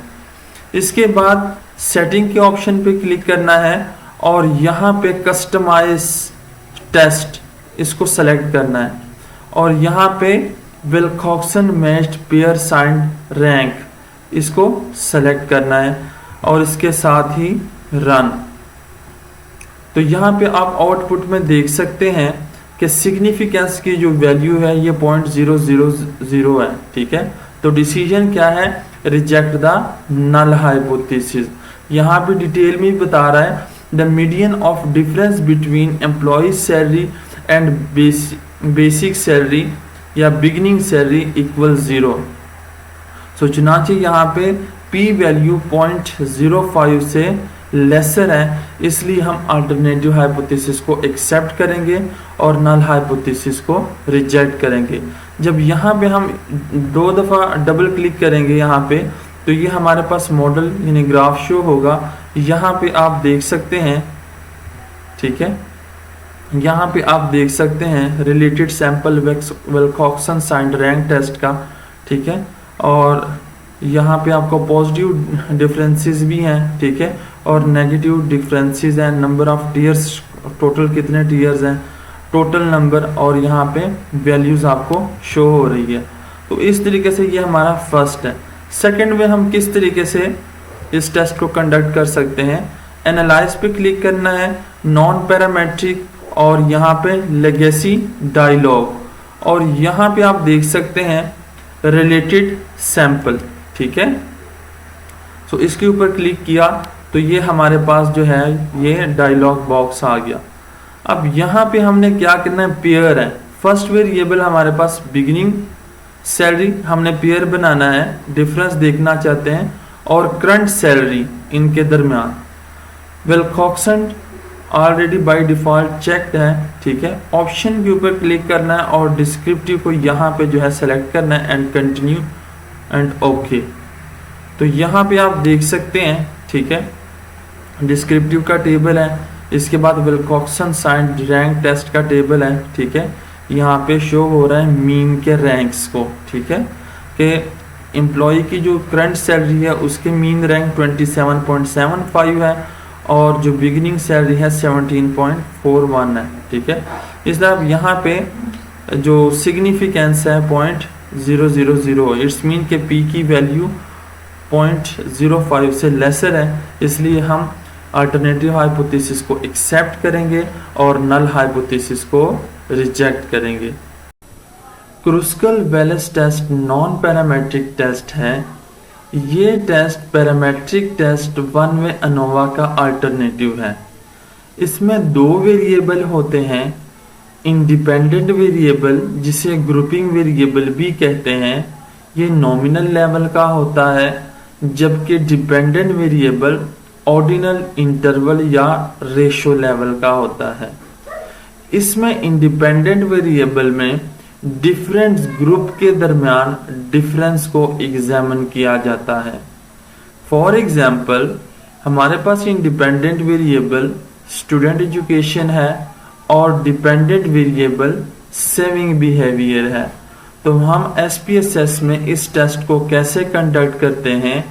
हम 2 वे से इस टेस्ट को कंडक्ट कर सकते हैं SPSS में।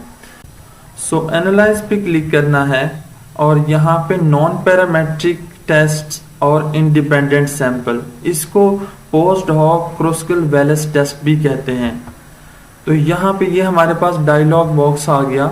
यहाँ पे हमने फील्ड्स के ऊपर क्लिक करना है और यहाँ पे टेस्ट फील्ड में तमाम वेरिएबल्स हैं, तो पहले हम इसको मूव कर देते हैं इस वाले फील्ड्स में।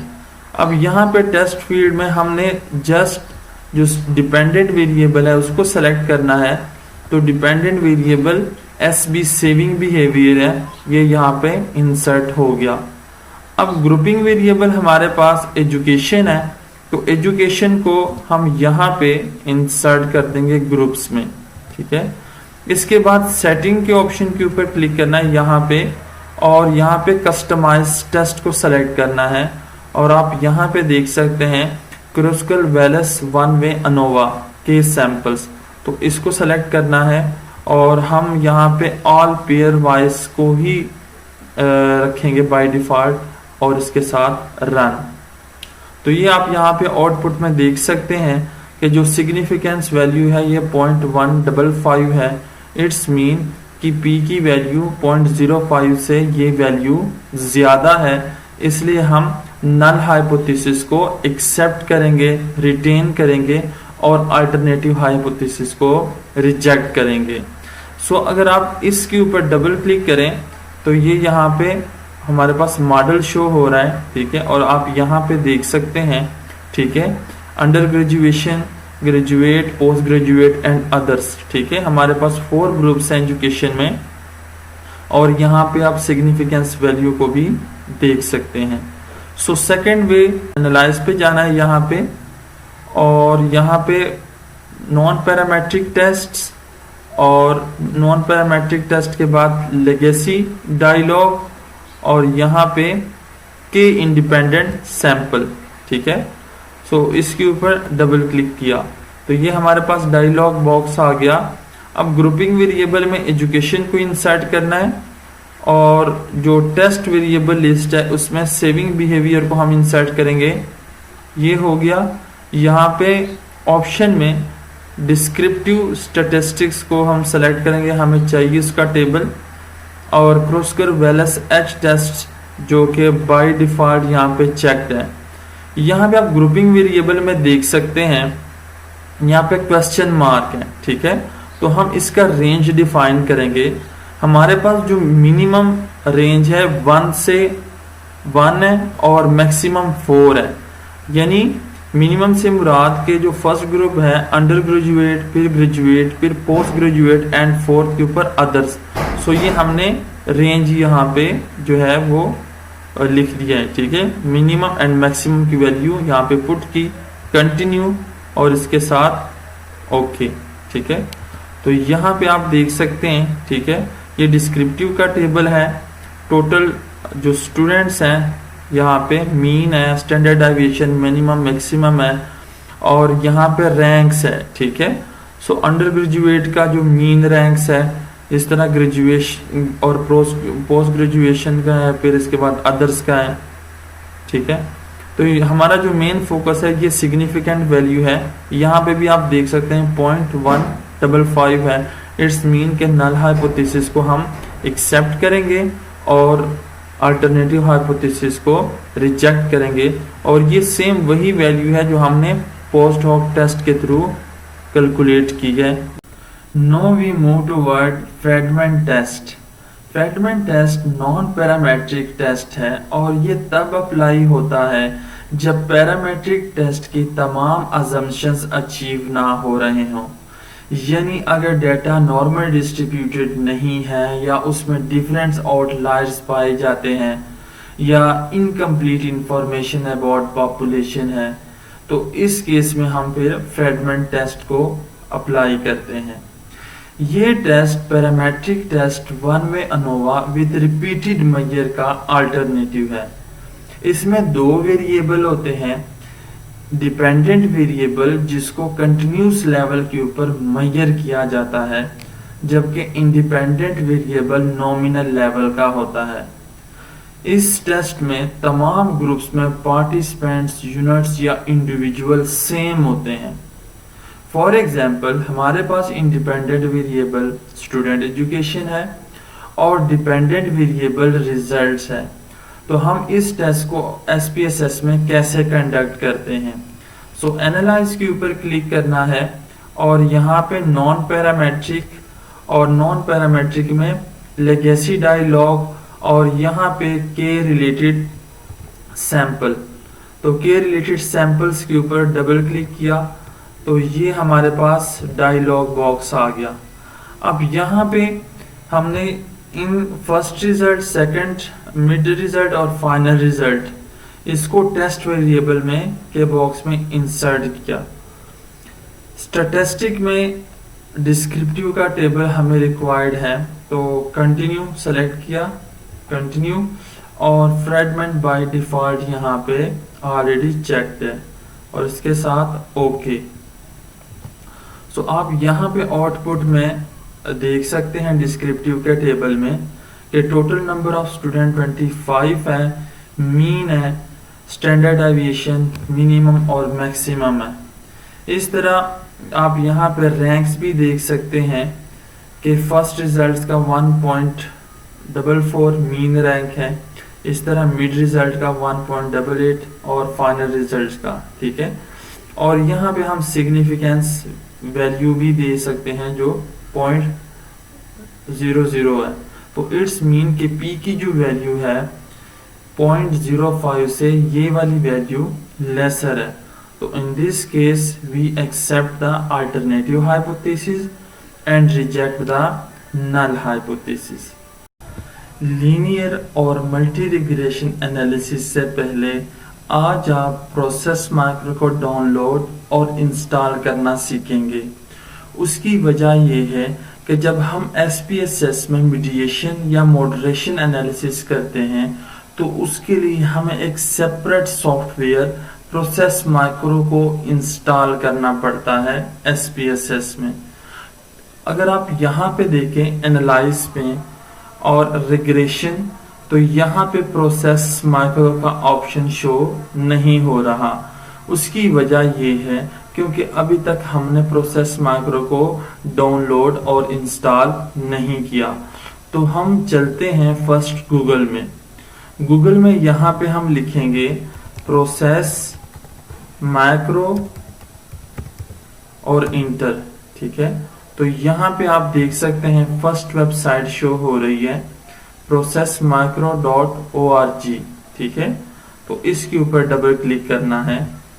जैसे ही हमने डबल क्लिक किया तो यहाँ पे डाउनलोड के ऊपर क्लिक करना है। तो जैसे ही डाउनलोड पे क्लिक किया तो ये हमारे पास वेबसाइट आ गई। अब यहाँ पे हमने यहाँ पे लिखा हुआ है download from the resource hub at CCRM। ठीक है, सो हम इसके ऊपर डबल क्लिक करेंगे। जैसे ही डबल क्लिक किया तो ये हमारे पास वेबसाइट ओपन हो गई। यहाँ पे हमने जाना है रिसोर्स हब में। यहाँ पे जैसे ही डबल क्लिक किया तो हमारे पास एक और पेज ओपन हो जाएगा। अब हमने इसको नीचे आना है यहाँ पे, और यहाँ पे आप देख सकते हैं डाउनलोड प्रोसेस 4.3, ठीक है। तो जैसे ही आप इसके ऊपर डबल क्लिक करेंगे तो ये डाउनलोड हो जाएगा। तो आप यहाँ पे देख सकते हैं ये डाउनलोड हो गया है, ठीक है। अब हम जाते हैं डाउनलोड के वाले सेक्शन में, ठीक है। तो यहाँ पे ये डाउनलोड हो गया। अब हम फर्स्ट के ऊपर करते क्या हैं कि एक सेपरेट फोल्डर हम बनाएंगे, ठीक है। इसको मैं इधर से कट करता हूँ और यहाँ पे मैं सेपरेट फोल्डर एक बनाता हूँ, ठीक है, प्रोसेस माइक्रो के नाम से, ठीक है, ठीक है। और यहाँ पे ये जो जिप की फाइल है मैं यहाँ पे पेस्ट कर दूंगा, ठीक है। अब यहाँ पे हम इसको क्या करते हैं, एक्सट्रैक्ट हियर, ठीक है। तो यहाँ पे जो ये एक्सट्रैक्ट हो गई है, ठीक है।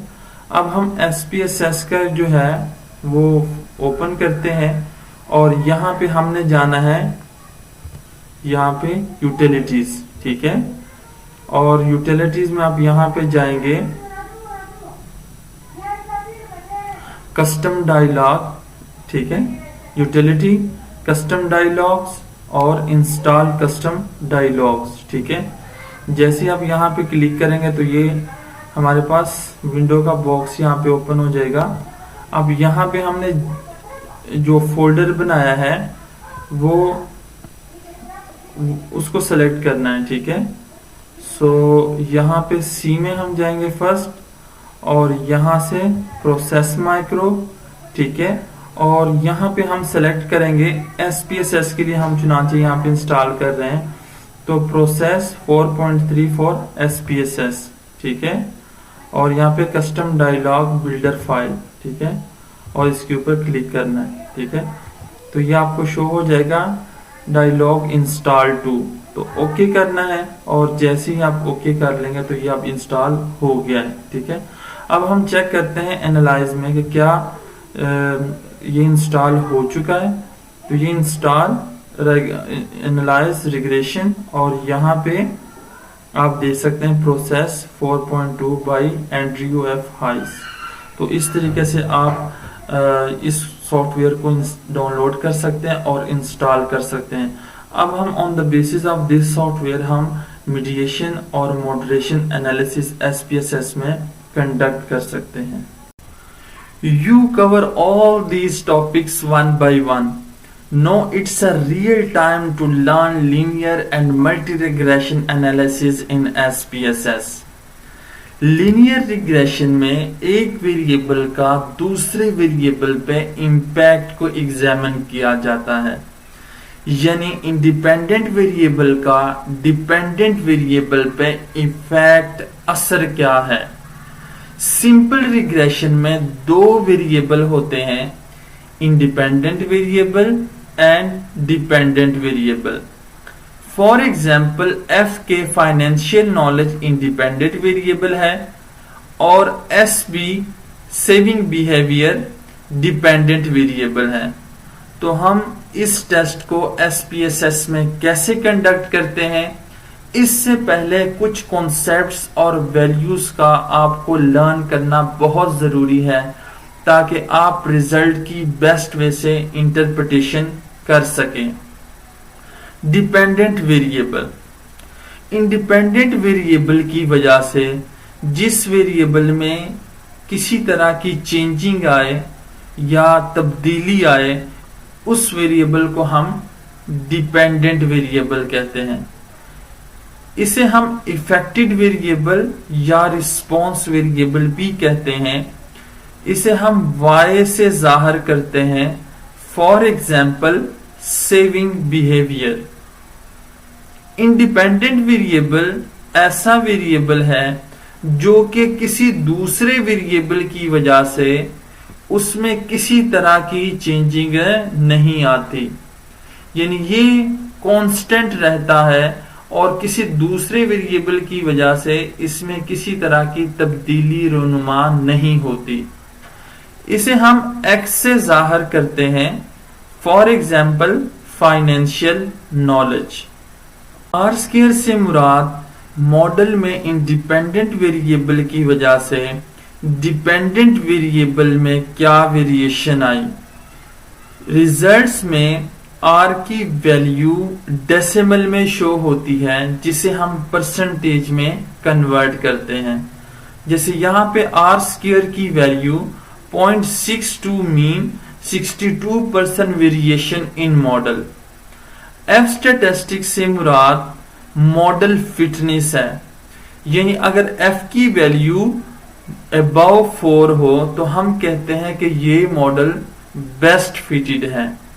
आर स्क्वायर और एफ स्टैटिस्टिक्स मॉडल के बारे में बताते हैं, जबकि बीटा और टी टेस्ट वेरिएबल्स के दरमियान रिलेशनशिप के बारे में बताते हैं। बीटा से मुराद के इंडिपेंडेंट वेरिएबल के एक यूनिट चेंज होने से, यानी इंडिपेंडेंट वेरिएबल में एक यूनिट तब्दीली आने से डिपेंडेंट वेरिएबल में कितना चेंज आया। टी स्टैटिस्टिक के बेस के ऊपर, यानी टी टेस्ट के बेस के ऊपर हम ये डिसाइड करते हैं कि आया हमारा जो रिसर्च हाइपोथेसिस है, अल्टरनेटिव हाइपोथेसिस है, उसको हम एक्सेप्ट करेंगे या रिजेक्ट करेंगे, या दूसरे मानों में नल हाइपोथेसिस को हम एक्सेप्ट करेंगे या रिजेक्ट करेंगे। अगर टी की वैल्यू जो इसकी थ्रेशहोल्ड वैल्यू है ±1.96, अगर वैल्यू इससे अबव है टी की, तो हम कहते हैं कि जो अल्टरनेटिव हाइपोथेसिस है उसको हम एक्सेप्ट करेंगे और नल हाइपोथेसिस को रिजेक्ट करेंगे। अगर एक से ज्यादा मीडिएटर हो तो इन दिस केस हम 1.75 तक भी हाइपोथेसिस को एक्सेप्ट करते हैं। सो अब मूव करते हैं कि हम किस तरीके से लीनियर रिग्रेशन एनालिसिस का टेस्ट SPSS में कंडक्ट करते हैं। सो यहां पे एनालाइज पे क्लिक करना है, एनालाइज रिग्रेशन एंड लीनियर। तो ये हमारे पास डायलॉग बॉक्स आ गया। अब यहां पे डिपेंडेंट वेरिएबल हमारे पास है SB यानी सेविंग बिहेवियर, यहां पे इंसर्ट कर दिया, जबकि इंडिपेंडेंट वेरिएबल F के फाइनेंशियल नॉलेज इसको इंडिपेंडेंट के बॉक्स में इंसर्ट कर दिया। यहां पे फॉर एग्जांपल मुझे जस्ट रिक्वायर्ड है डिस्क्रिप्टिव, ठीक है, तो मैं इसको सेलेक्ट करता हूं। आपको जो जो रिक्वायर्ड हो एज पर योर रिक्वायरमेंट आप यहां पे सेलेक्ट कर सकते हैं। कंटिन्यू और इसके साथ सिंपल ओके।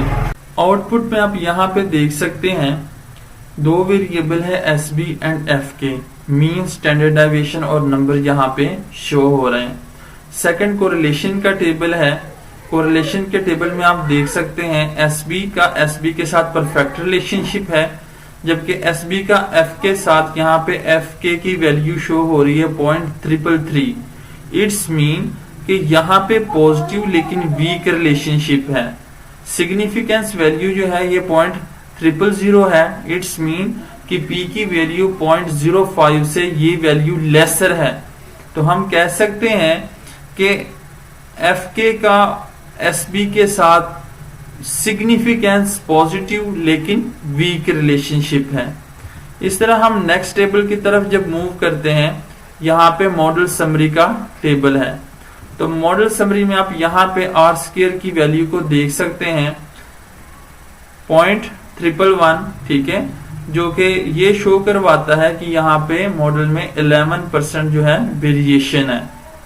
यहाँ पे आप अनोवा में देख सकते हैं टेबल में जो F की वैल्यू है 37.094 है। इट्स मीन कि ये वैल्यू मोर देन 4 है, तो ये मॉडल बेस्ट फिटेड है। आप यहाँ पे सिग्निफिकेंस वैल्यू भी देख सकते हैं जो कि 0.05 से लेसर है। Degree of freedom, sum of squares भी यहाँ पे शो आपको हो रहा है, रेजिड्यूल्स और मीन स्क्वायर्स भी यहाँ पे शो हो रहा है। इसके बाद जो लास्ट टेबल है वो कोफिशिएंट का टेबल है, और कोफिशिएंट के टेबल में आप यहाँ पे देख सकते हैं, ठीक है, F के जो वेरिएबल है इंडिपेंडेंट वेरिएबल, यहाँ पे आप देख सकते हैं ये बीटा की वैल्यूज है, ठीक है, 0.352, और यहाँ पे आप देख सकते हैं ये t की वैल्यू है जो कि थ्रेशहोल्ड वैल्यू 1.96 से अबव है। तो यहाँ पे भी ये सिग्निफिकेंस शो हो रहा है।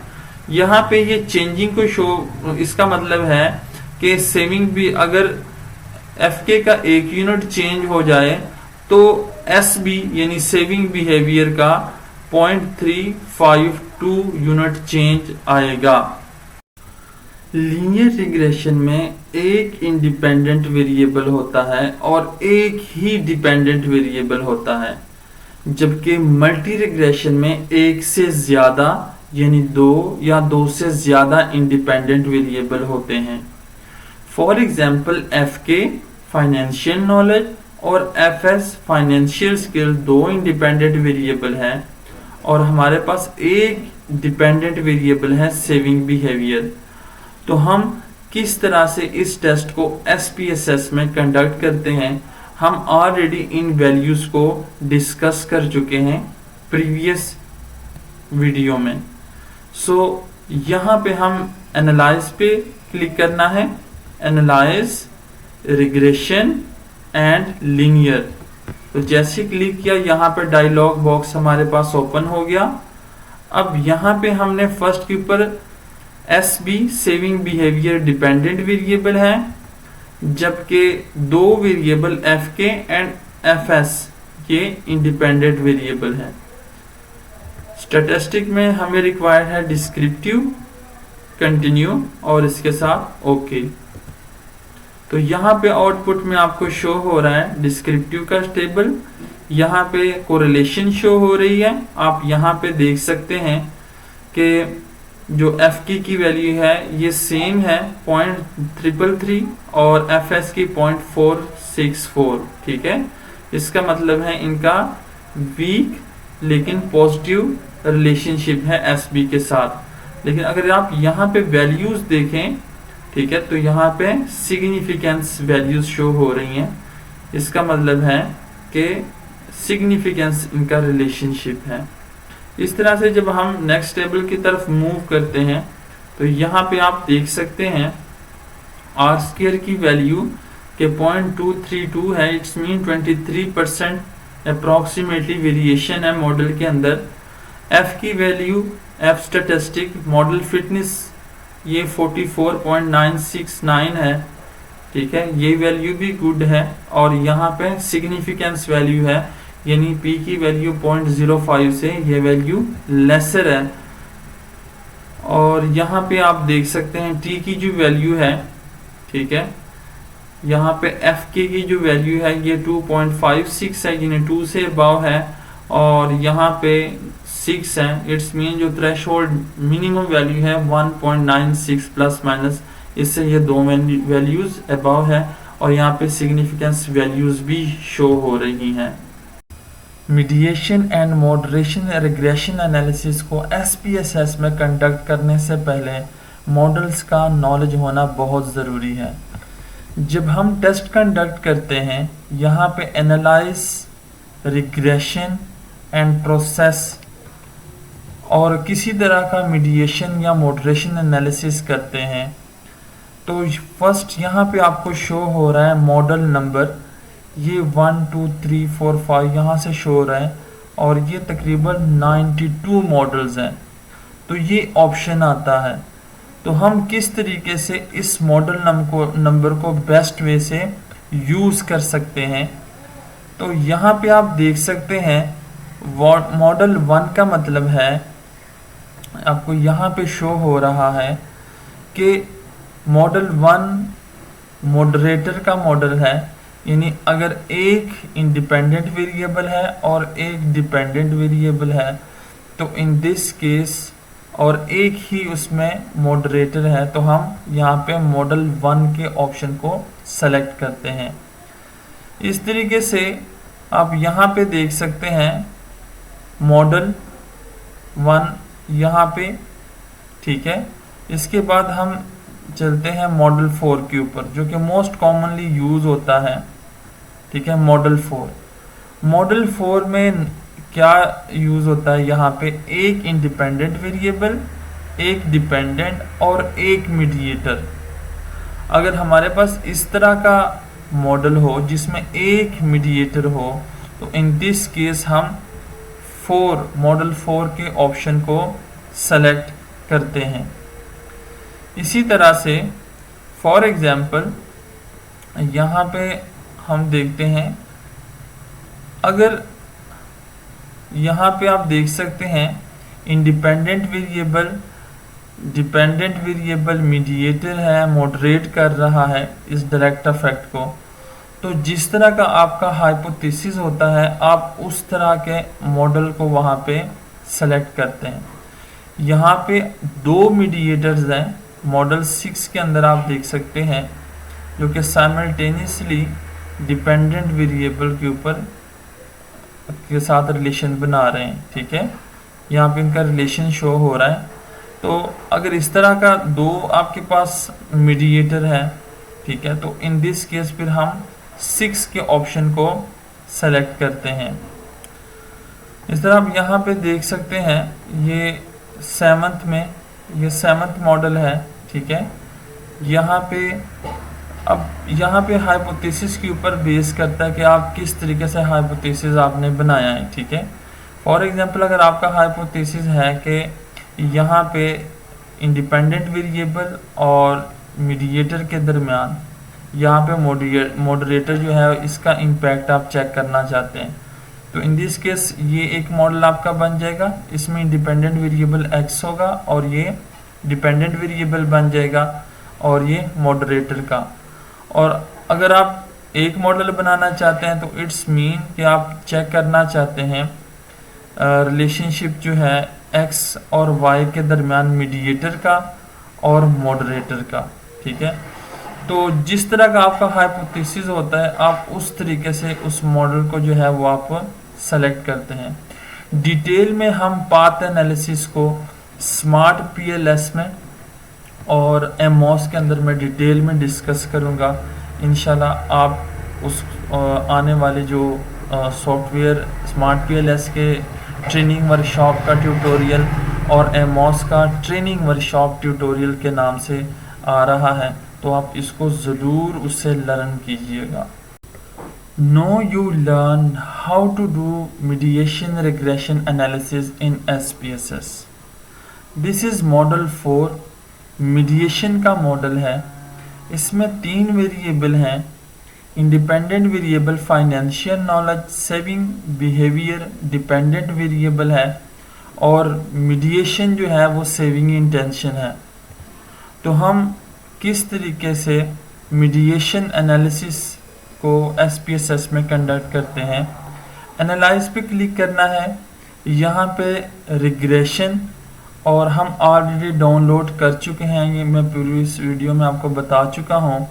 प्रोसेस बाय MDU-F हाइस, इसके ऊपर जैसे ही क्लिक किया तो ये डायलॉग बॉक्स आ गया। अब यहाँ पे y वेरिएबल जो है ये डिपेंडेंट वेरिएबल है, तो डिपेंडेंट वेरिएबल SB को हमने इंसर्ट किया y वेरिएबल के बॉक्स में। इसके बाद इंडिपेंडेंट वेरिएबल FK है और मीडिएटर जो है वो SI है, सेविंग इंटेंशन। यहाँ पे हम मॉडल को सेलेक्ट करेंगे। मॉडल जो हम यूज़ कर रहे हैं ये 4 है क्योंकि ये मीडिएशन का मॉडल है। यहाँ पे हमने इसको सेलेक्ट किया।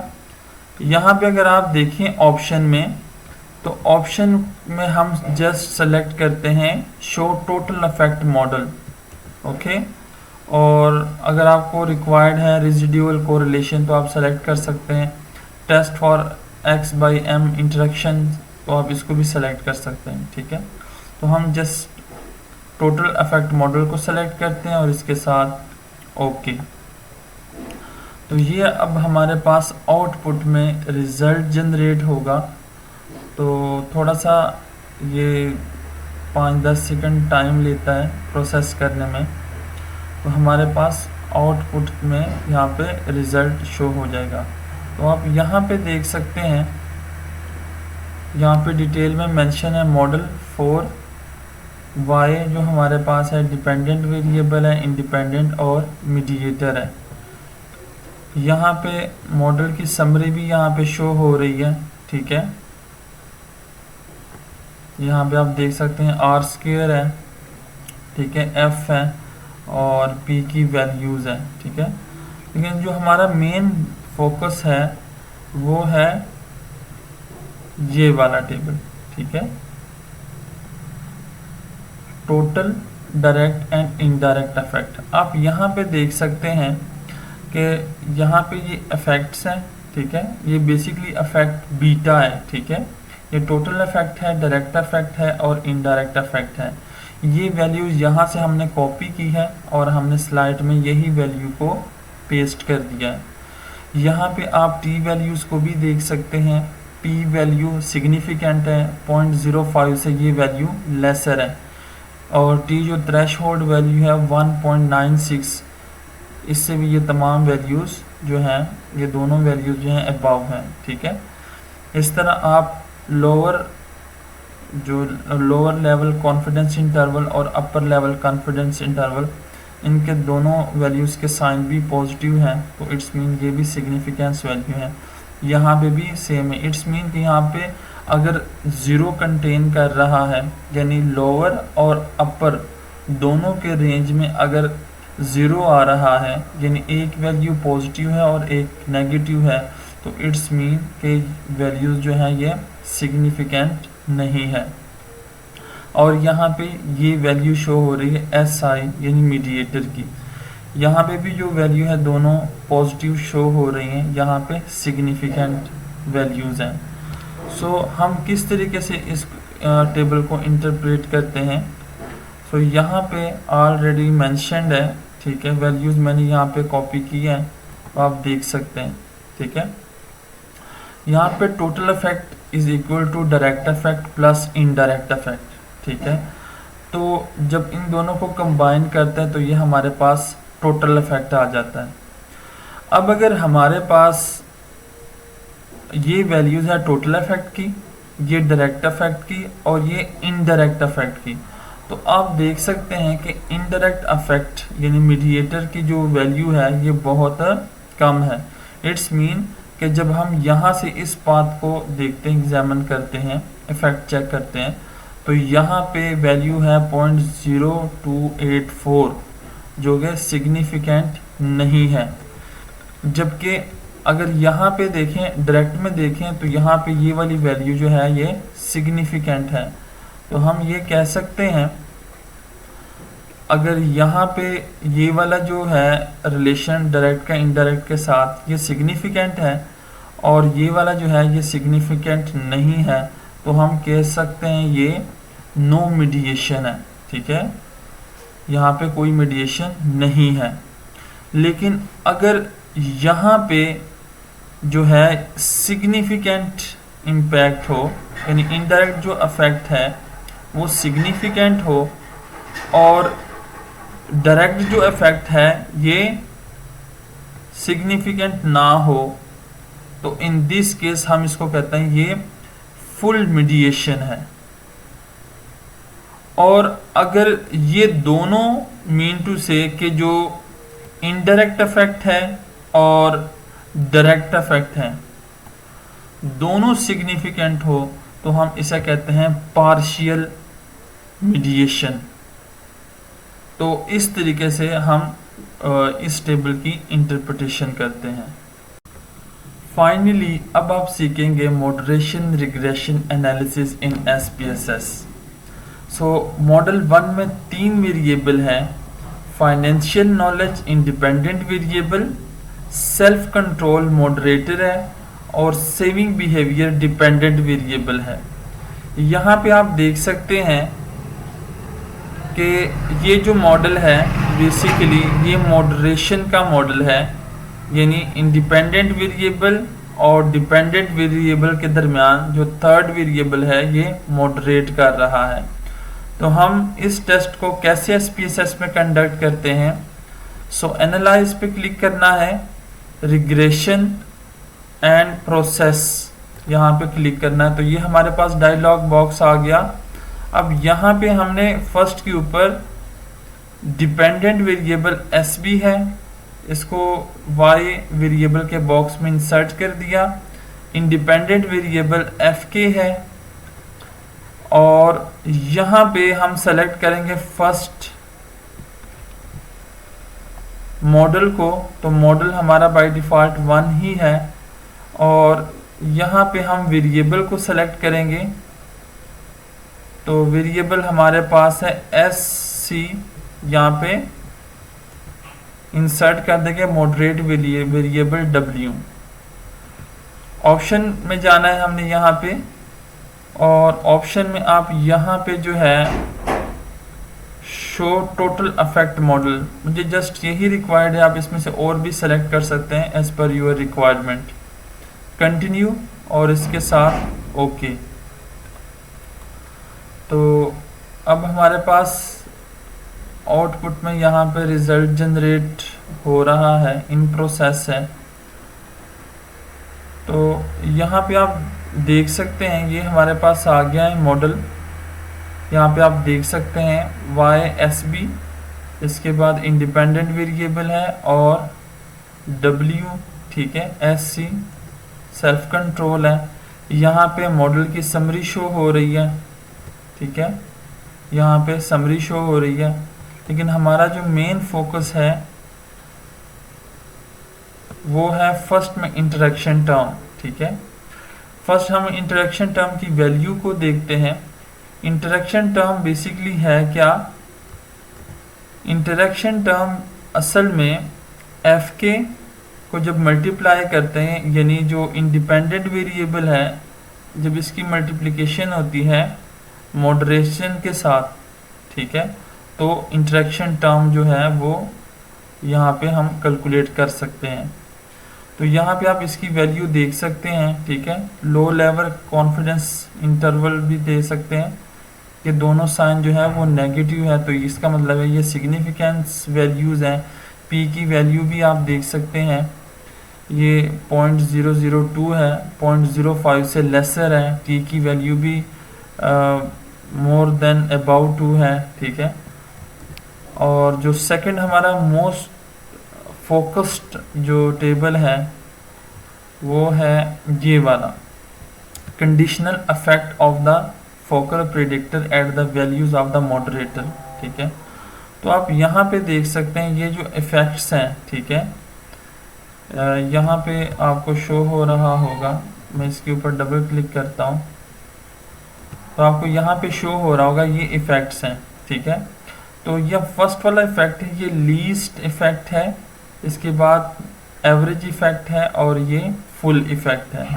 यहाँ पे आप टी की वैल्यूज़ भी देख सकते हैं और यहाँ पे पी की वैल्यू है। ये दो जो है ये मतलब कि लीस्ट और एवरेज के ऊपर ये सिग्निफिकेंट है, जबकि लास्ट के ऊपर यानी फुल इफेक्ट पे यहाँ पे ये पी की वैल्यू सिग्निफिकेंट नहीं है। इस तरह टी की वैल्यू भी 1.96 से कम है। यहाँ पे ये दो वैल्यूज़ जो हैं फर्स्ट और सेकंड वाली, ये दोनों के साइन जो है यानी lower level confidence interval and upper level confidence interval, दोनों के साइंस पॉजिटिव हैं, यानी रेंज दोनों के पॉजिटिव हैं। तो ये सिग्निफिकेंस वैल्यू है, लेकिन यहाँ पे एक पॉजिटिव में आ रहा है और एक नेगेटिव में। इट्स मीन कि यहाँ पे 0 कंटेन कर रहा है, ठीक है, दोनों वैल्यूज़ के दरमियान। तो ये वैल्यू सिग्निफिकेंट नहीं है। अब हम इसकी इंटरप्रिटेशन कैसे करते हैं? हमने ये इफेक्ट्स की वैल्यू को यहाँ पे मैंने पेस्ट कर दिया है, आप यहाँ पे देख सकते हैं, ठीक है। यहाँ पे लीस्ट प्रेजेंस की वैल्यू है, एवरेज प्रेजेंस की और फुल प्रेजेंस की है। अब यहाँ पे देख सकते हैं कि जब लीस्ट प्रेजेंस है यानी मॉडरेटर वेरिएबल के लीस्ट प्रेजेंस के वक़्त जो वैल्यू है ये 0.479, मतलब कि इनके दरमियान जो रिलेशनशिप है वो ज़्यादा है, स्ट्रॉन्ग रिलेशनशिप है। लेकिन जब एवरेज प्रेजेंस है मीडिएटर का, तो यहाँ पे जो वैल्यूज़ है relationship between independent variable and dependent variable, ये 0.3142 है। और जब मॉडरेटर की फुल प्रेजेंस है तो इन दिस केस IV और DV के दरमियान जो रिलेशनशिप है ये 0.1505 है। आप यहाँ पे देख सकते हैं ये वैल्यू जो है ये ग्रेजुअली डिक्रीज कर रही है। तो इट्स मीन ये जो रिलेशनशिप है इसको हम कहते हैं negative moderating relationship between IV and DV। अगर ये अपोजिट हो, जैसे कि फुल प्रेजेंस में वैल्यू ज़्यादा हो, एवरेज में कम हो और लीस्ट में उससे भी कम हो, तो हम इसको कहते हैं पॉजिटिव मॉडरेटिंग वेरिएबल या relationship between IV and DV।